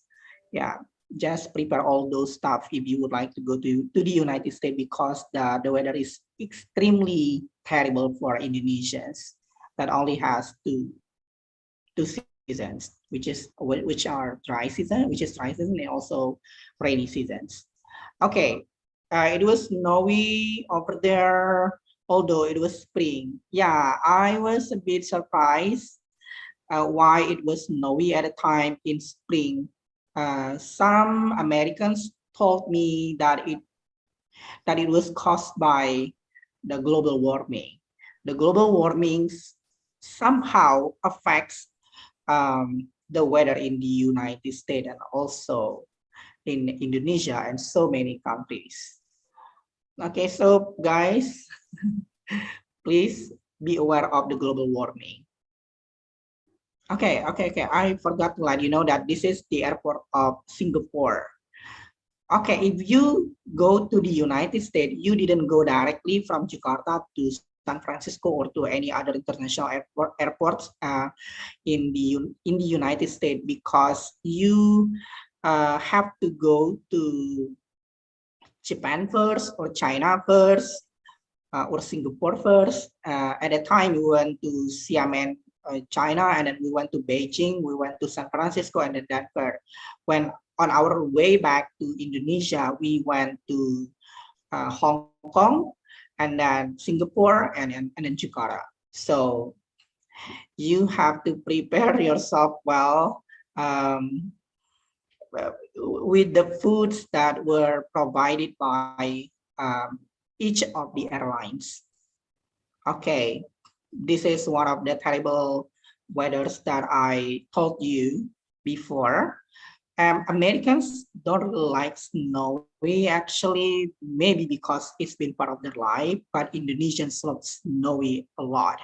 We love snow a lot. We took picture a lot during snow because it is an uncommon thing happens, but it doesn't become a culture shock for every one of us from Indonesia. At the time, it could even become something good for us for taking picture and sharing the picture on social media. That's one of the good things that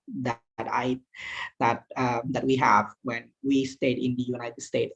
And then you can also find so many stores to find some stuff, some souvenirs at a time. And then when I was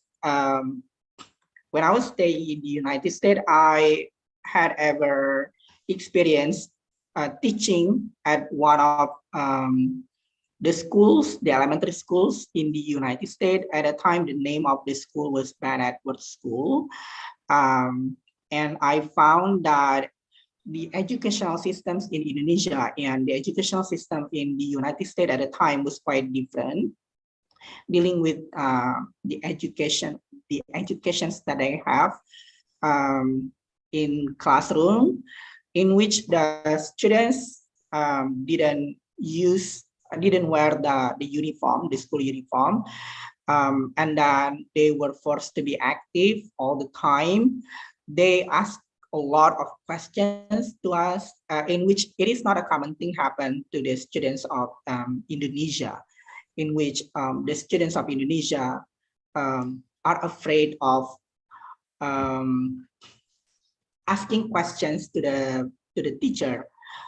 Maybe they are shy, or I don't know. I have no idea about it, but it seems that there is something that we have to change about our educational systems, starting from the elementary school. And then the second picture shows the spring season that America has at a time, in which all the flowers are blooming very well. I love it for sure, although sometimes I cannot predict the weather. Sometimes it is snowy, although it is in spring.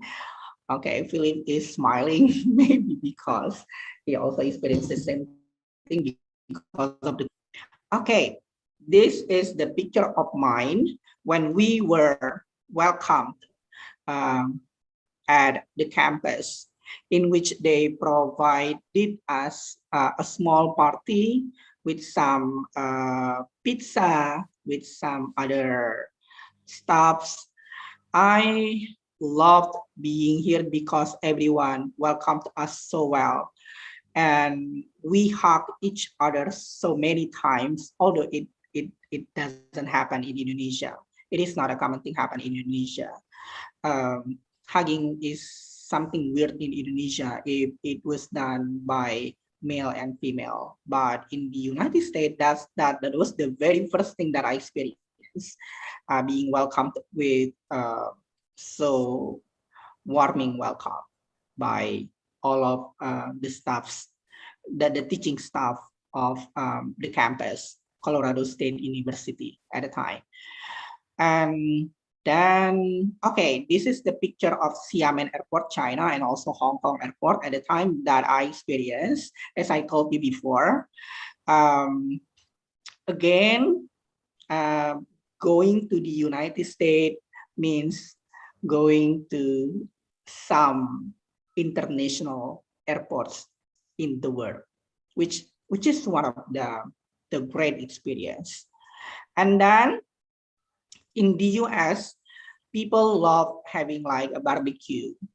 They love gather with their family, their friends, and having barbecue. In Denver itself, Denver is one of the big cities in Colorado. In Denver, I could find the campus of Obama, the President Obama, Denver University, if I'm not mistaken, the name of the campus.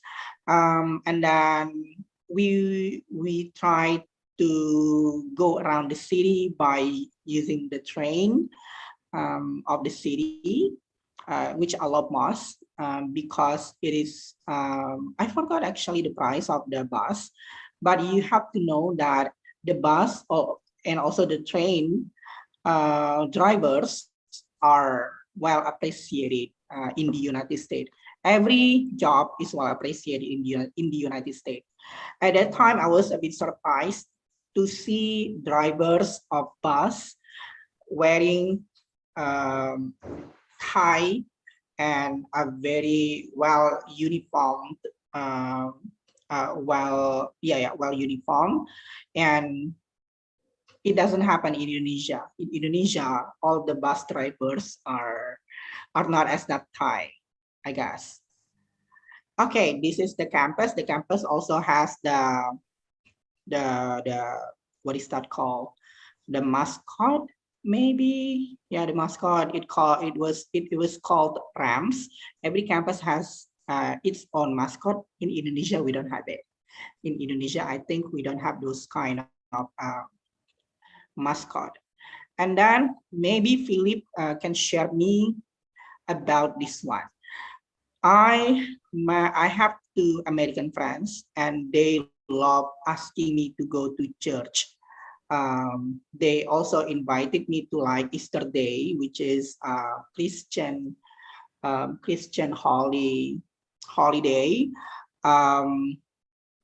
They love asking me to go to a place in which people produce a movie to be shared to so many churches in Russia at the time, I guess. I forgot. But those kind of activities, those kind of treatments, they love sharing about their religion. They are so open to everyone about their religions.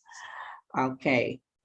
And then this one is one of the examples of the dining halls that we have at campus. So at campus, we have so many buildings of dining hall.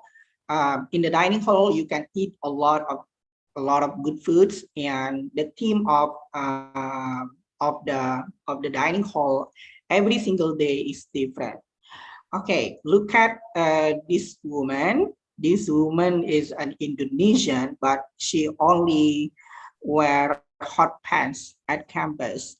She was brave enough to wear the hot pants at campus because at the time, a lot of students wearing hot pants at campus, and it is a common thing. But in Indonesia, maybe you will be kicked out from campus because of wearing the hot pants at campus, because in our culture it is impolite. Okay, we also share. Okay, okay, Philip, this is the Easter Day that I told you before, that we were all invited to the Easter Day, and then eat food together. Okay, the second picture is the picture of us celebrating the Arabian Day, in which they love sharing their culture at the time and having fun with us. Okay, we also have lots of Festival of Nations. Okay, I have a story about the second picture. I told you that I don't really love American food. I couldn't adapt really well. So at the time, I went to a very famous restaurant, which is Hard Rock Cafe. I think Hard Rock Cafe is everywhere. Even in Bali, we have a Hard Rock Cafe. In Jakarta, I think we also have the Hard Rock Cafe. I thought at a time I could find a good food to eat that could adapt, that in which my stomach can adapt well with the food.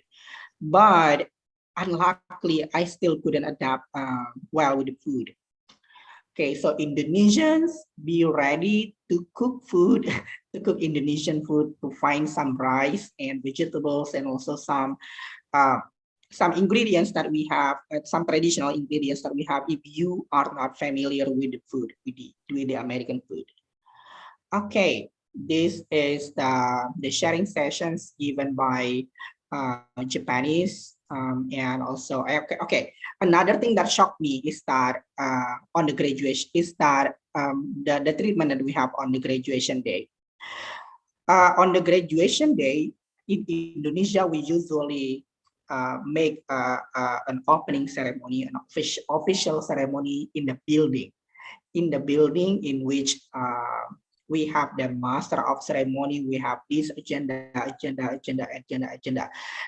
But in the United States, at a time, the graduation day was held out of the building, outdoor.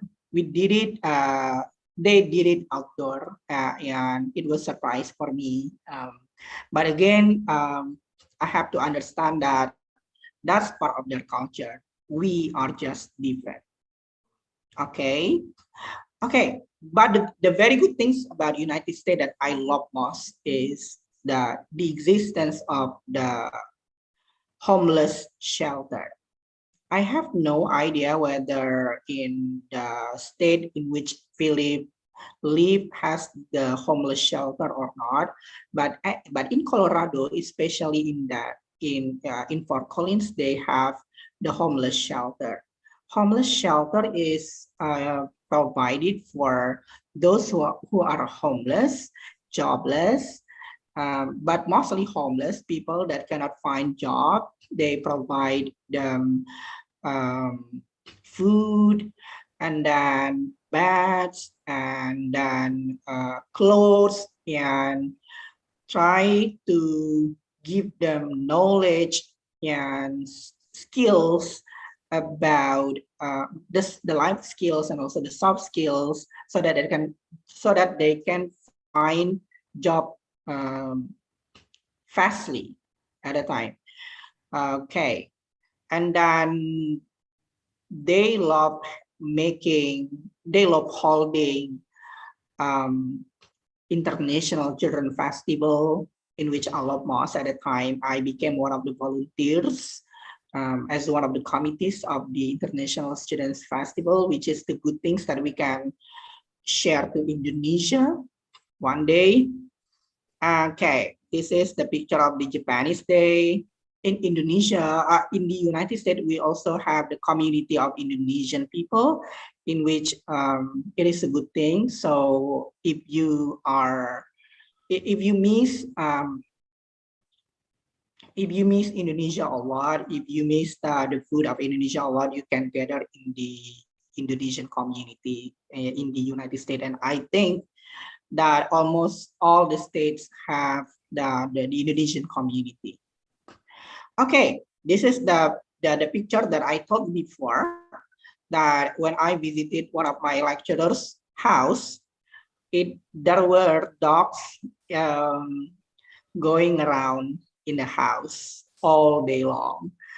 Okay, I think that's all about my sharing about my staying in the United States. Ibu Mary, thank you very much for the time. Assalamualaikum warahmatullahi wabarakatuh.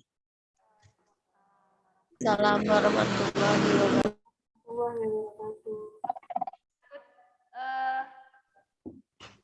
Description, yeah. What a good experience from Mr. Gus. That's what I want my students to. So they do not only learn about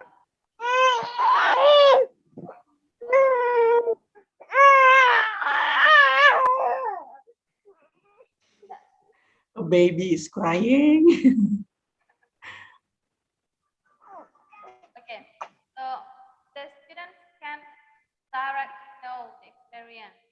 Yeah, so they do not only read from the book or watch from YouTube. So what I want to share to my students that they have the real experience, listen directly. Okay, so this is what I want that. So my students do not only read from the book or watch from YouTube, but I want my students to have the real experience from the real speaker. So it's lucky for me to have Philip and Dodi, and the pl- uh, apa, the additional value is you both of you know each other, and so it will be easy for us to share to the students. So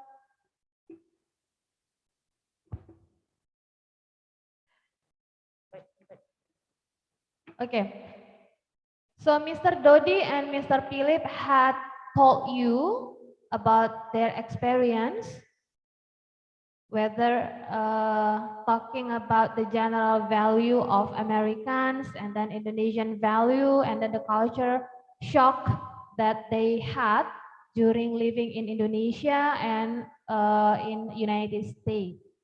So now, is there one of you that want to ask questions to Philip or to Mr. Dodi about their experience? Alia, Miss Nat.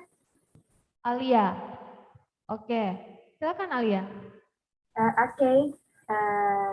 Good morning for Philip and also for Debbie. I've just heard about your culture shock. For Sir Philip, about the tube water that's not available yet in Indonesia, that makes you have to buy 2 liters of water in the Maret, and carry it in everywhere you go. And also about the doctor that have a holiday day. And also for Sadodi, I just heard about your culture shock in the United States. That about the dogs, that American people love dogs a lot. And usually American people let their dogs to go and stay in their house. That's not a commonly thing in Indonesia. And also they treat their dogs very well. And also about the gym facilities and the University of in the United States. That's also not a common thing, a common facilities in the university that in Indonesia. But Sadodi have taught me and taught us about what things that he loved, culture he loved in the American.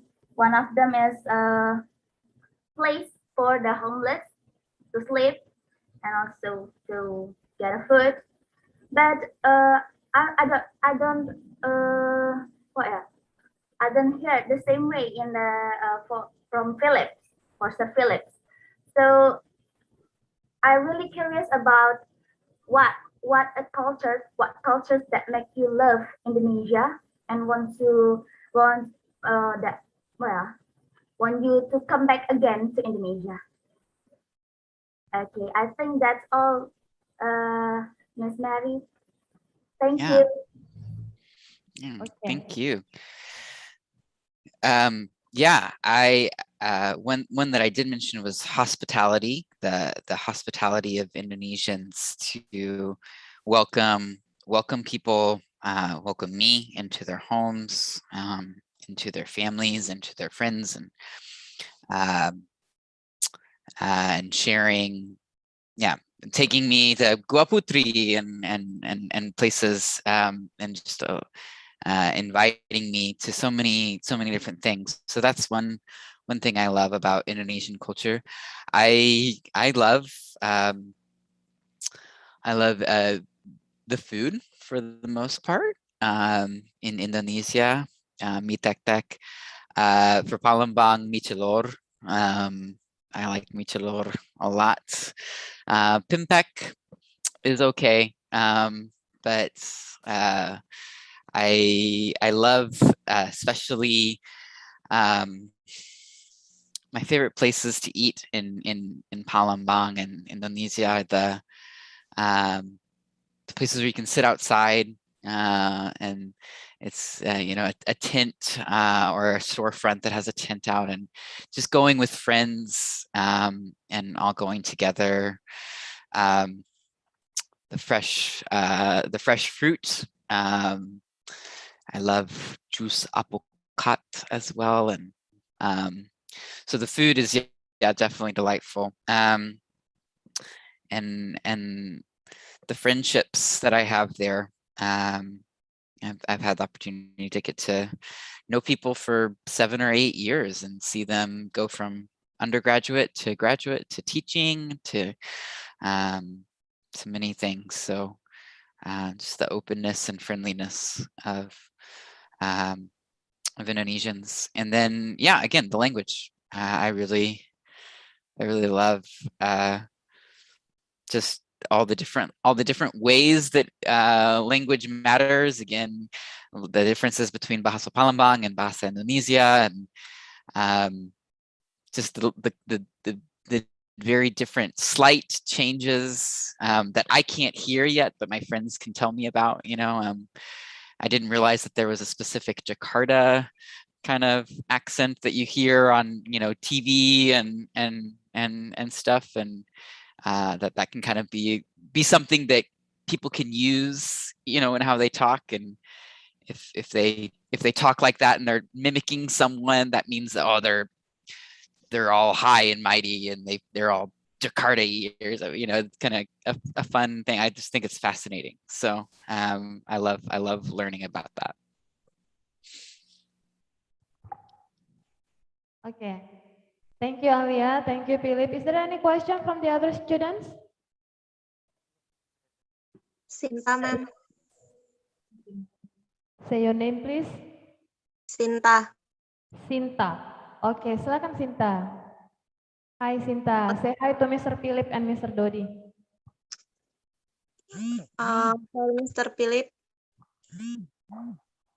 Okay, introduction. My name is Sinta Sharafi from semester 5 of English education.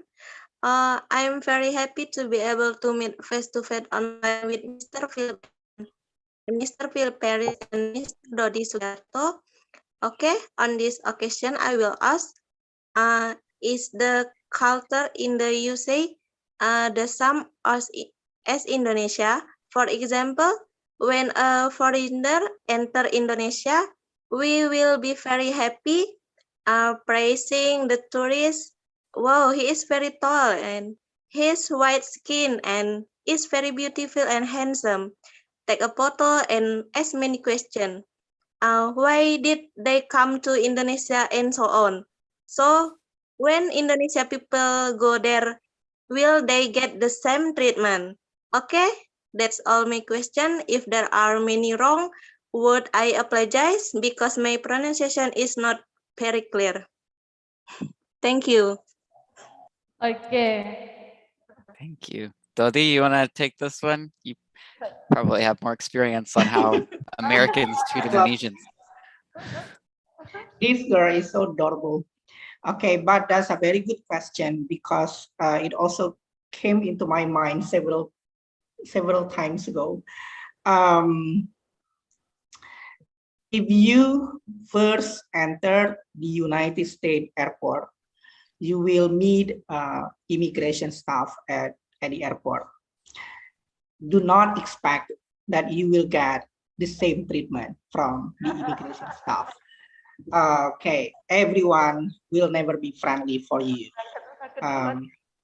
But when you are out of the airport, being picked up by Americans, especially the Americans that come from the same university with you, they will do the same treatment with Indonesians. Welcome to the United States. They are all friendly.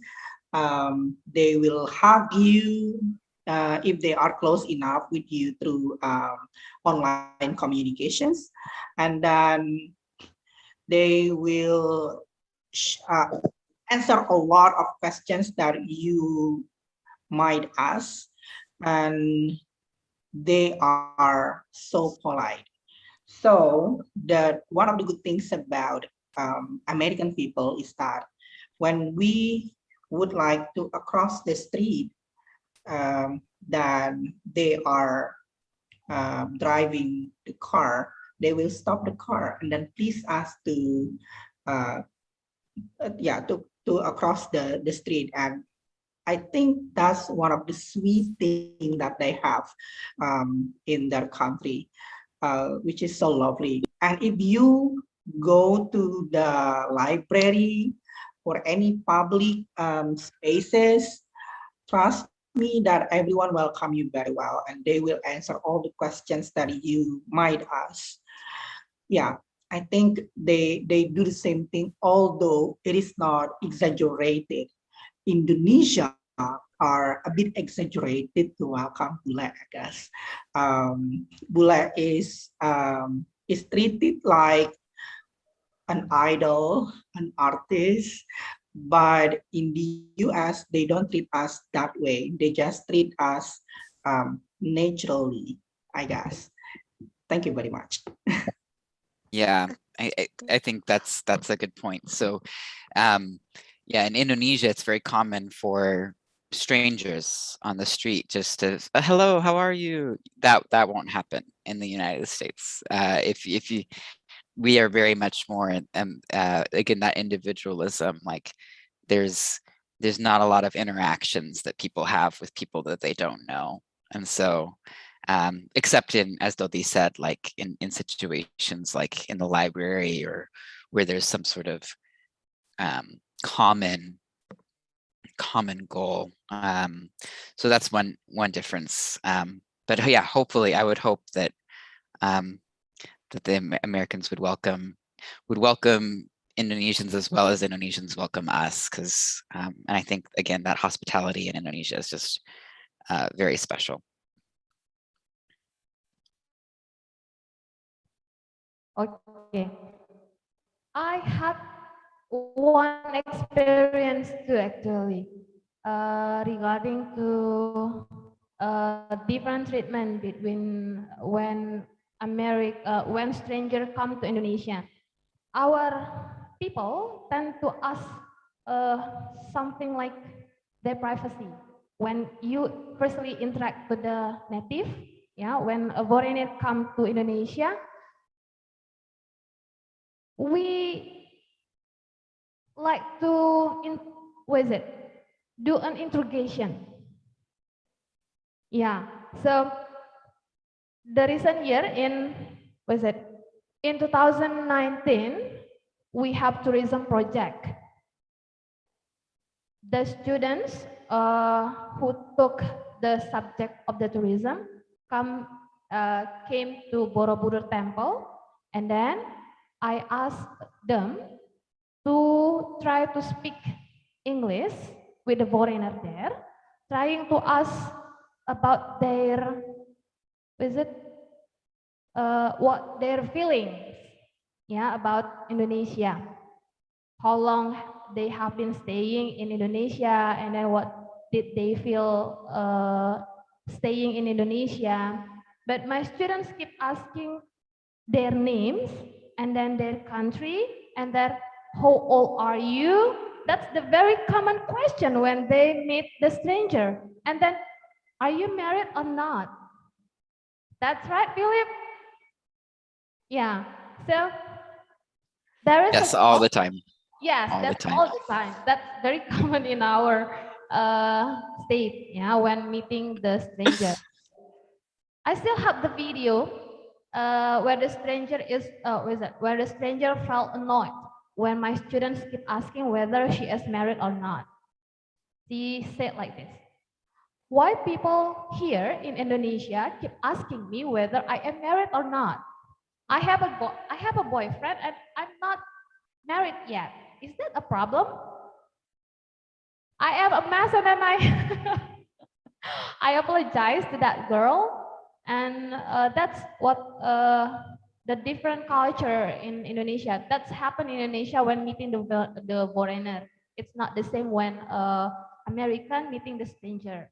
They really appreciate the privacy, and then but they try to answer all the questions that we have, like what Dodi said. It's very different custom, I think. Yeah, maybe Philip, when you were in Indonesia, that kind of question is were questioned in all the time, and I think it will be annoyed. Is that right? Again, that kind of goes back to the culture shock thing. There were times where it did, though they had that slide about feelings of frustration or anxiety, but it really, again, it depended on our mindset. And so there were days when maybe because it was very hot, or we didn't have something that we ate something that didn't settle in our stomachs very well, where a stranger coming up on the street and saying, "Nice to meet you. How are you? What's your name? Where are you from? Where are you staying? Are you married?" and all that stuff.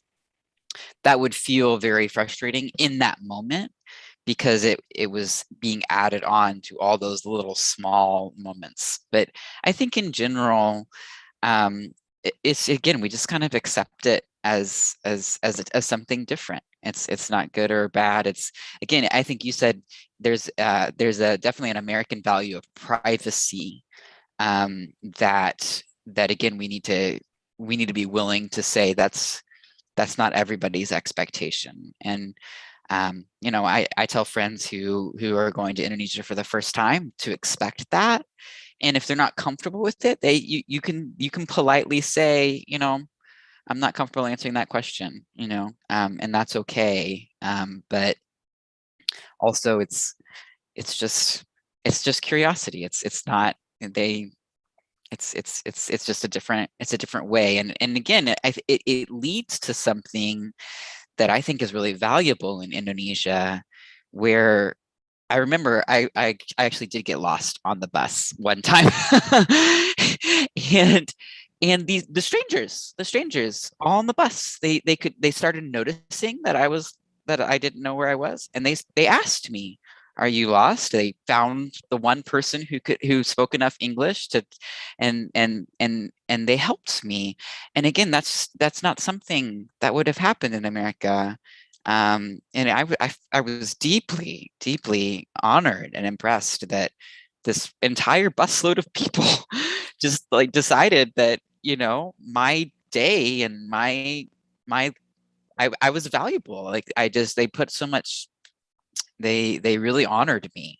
And I think that is, I think that is actually a very beautiful thing. So even though sometimes maybe it says a little, oh, it's capo, right? It's too much, but I think ultimately it comes from a very wonderful place for a lot of people. Yeah, that's depend on the mindset. Yeah, Philip. Okay. Is there any other question? One more question, maybe, from the third semester students?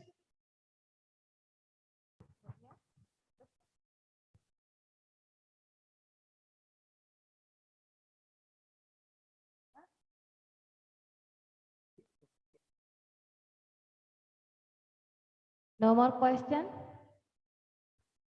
Okay. So one thing that you have to understand, that learning culture is not only learning about the traditional dancing, singing, traditional musical instrument. Yeah. What you have to think about culture is the thought pattern, just what Mr. Dodi said in his presentation.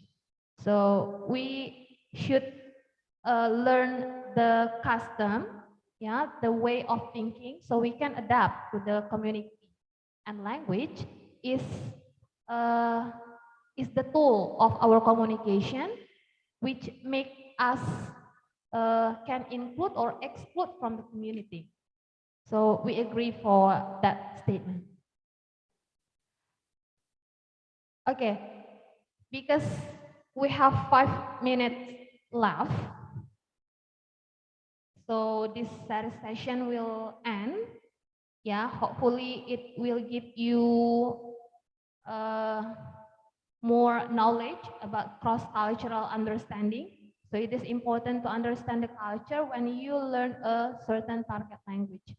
Yeah, whether you want to learn Mandarin language, yeah, Chinese language, French, English, yeah. Once you learn a target language, means that you have to learn the culture. So there will not be, what is it? We have to minimize the miscommunication. Okay. Thank you for sharing, Mr. Dodi. Thank you for sharing, Philip. Ibu Mary, Yes. will the recording of this event be available on YouTube? Yes. Yeah, I will because give a you lot, the link. yeah, a lot of friends of mine ask me whether they can find it in YouTube or not, whether they can join the Zoom or not, because the Zoom is only available for the students of English Education Study Program of Batu Raja University. Maybe one day you can invite everyone to participate in your event, because your event is very amazing. I think that this is one of the very good ideas to have, especially the one dealing with the cross-cultural understanding, also the social linguistics. I appreciate Ibu Mary, and then Ibu Mila Ariza and other lecturers so much. I give you a high appreciation as an educator, because this kind of international sharing talks is very important for our students and for the young generations. They have to grow awareness and also mindset and also perspective toward language and culture. Thank you very much. Okay, we have Memila here. Memila want to say something? Okay, firstly, I want to say thank you very much for our speaker today, especially for Philip. Perhaps in 2013 we never met yet because I had a baby, and then, but now today, after I hear you sharing and then your experience when you visiting Indonesia, so I'm impressed. I have I have one question. Maybe yes, one question for Philip and separate with Mr. Dodi. Philip, if you have a chance to stay, not just stay, to live in Indonesia, and you have a power to change something, a culture, not a change, but inspire Indonesian people, what would you inspire for Indonesian people? It is related with the language and culture too. And it is the same question with Mr. Dodi. And then if Mr. Dodi have a chance to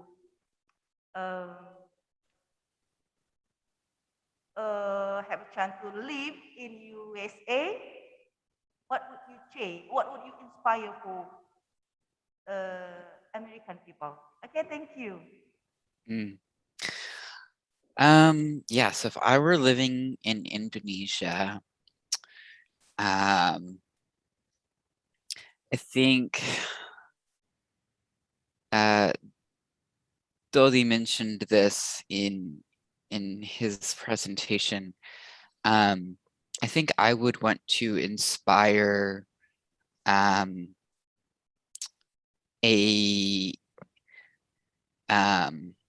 would want to inspire education in Indonesia, and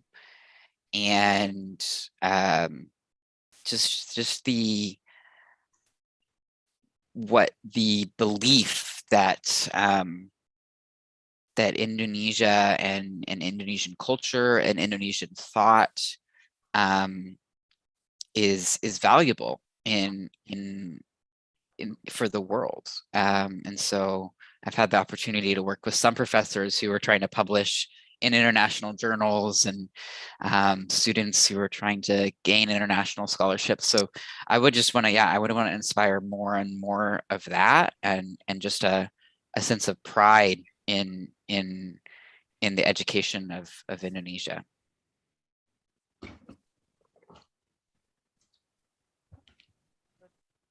Okay. Oh, Mila has one question to Dodi. No, so the same question with Philip, but if you have a chance, to stay and live in USA, what is your inspire for American people that have relation about the culture and their hospitality and another? Okay, thank you very much for the question, Ibu. I think it is a very hard question because for me, but I think I'm going to try to answer based on my perspective.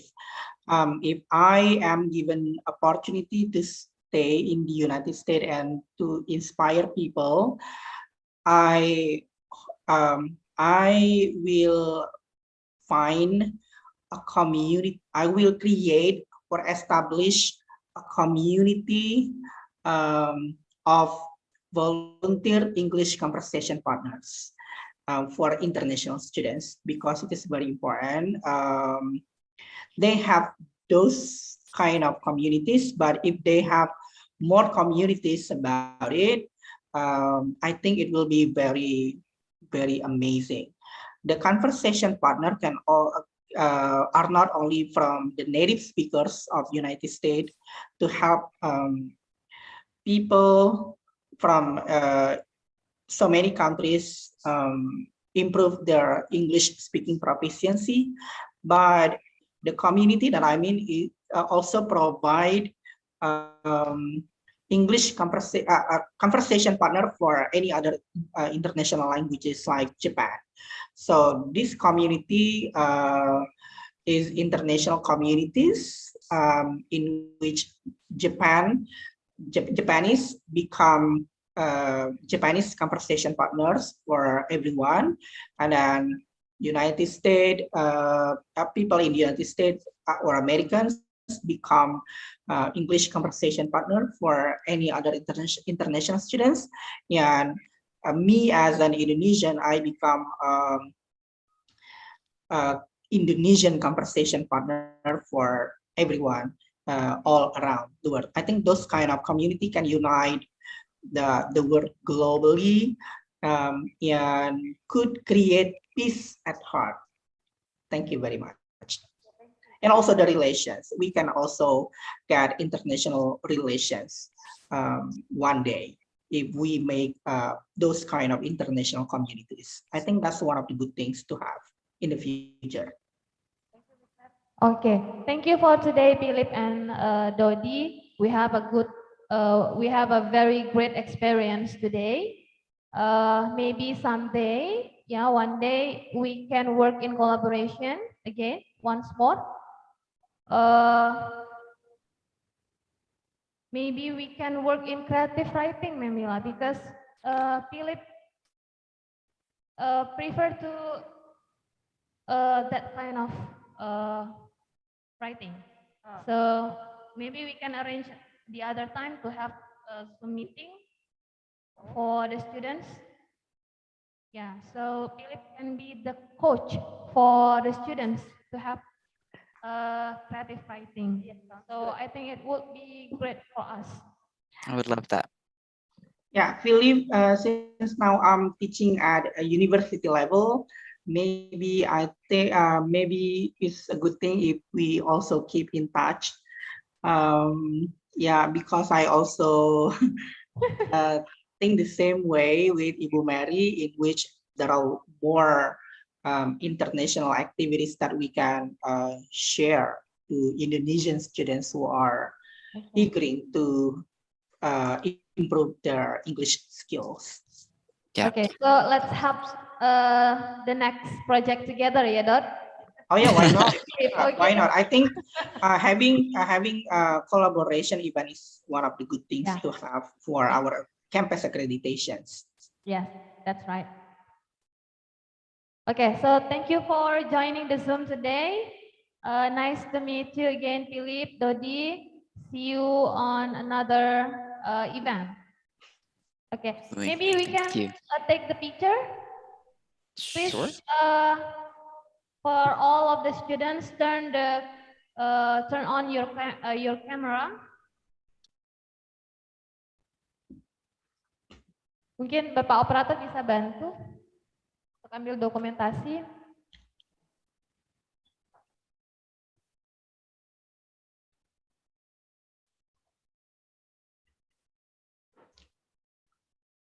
This sharing session is followed than more than 30 students. So from 2 classes, sociolinguistic and cross-cultural understanding. Wow, that's amazing.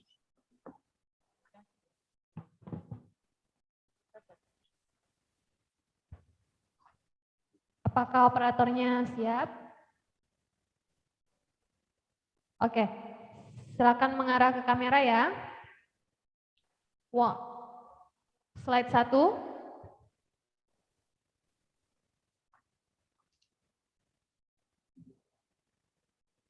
Oke, slide 2. Second slide. Ya, mungkin terkendala sinyal, men.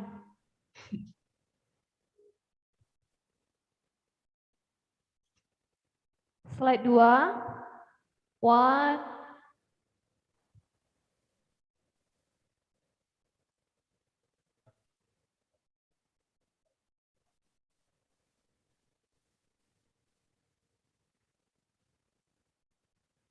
Berapa slide, Pak?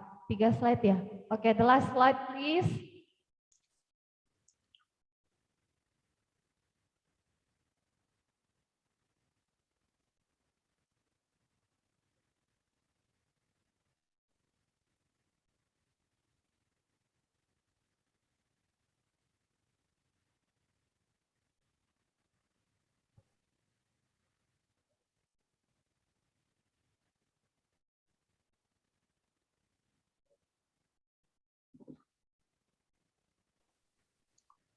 Okay, so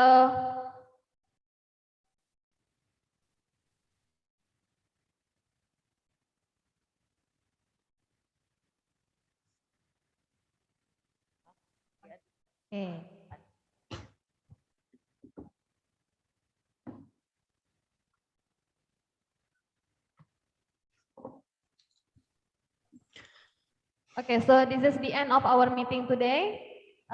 Once again, we give high appreciation to Philip and Dodi who has joined us in this sharing session. Hopefully we can have the next project in the next collaboration.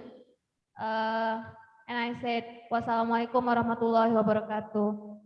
Waalaikumsalam warahmatullahi wabarakatuh. Thank you. Nice to meet you, Philip. Thank you, Bu Mila. Bagus banget, Hey guys. This is amazing. Izin live ya. Ya. Assalamualaikum. Ya. Bye-bye, Philip. Yuk, yang semuanya selesai ya untuk sharing session hari ini. Tomorrow we are going to have the discussion ya. Seperti biasa kita lanjutkan diskusinya. Untuk yang CCU langsung ke tentang culture shock dengan next topik ya, langsung 2 topik. Kemudian untuk yang CCU, untuk yang sosio kita lanjutkan seperti biasa yang ada di RPS. Terima kasih telah join. Thank you for joining the Zoom.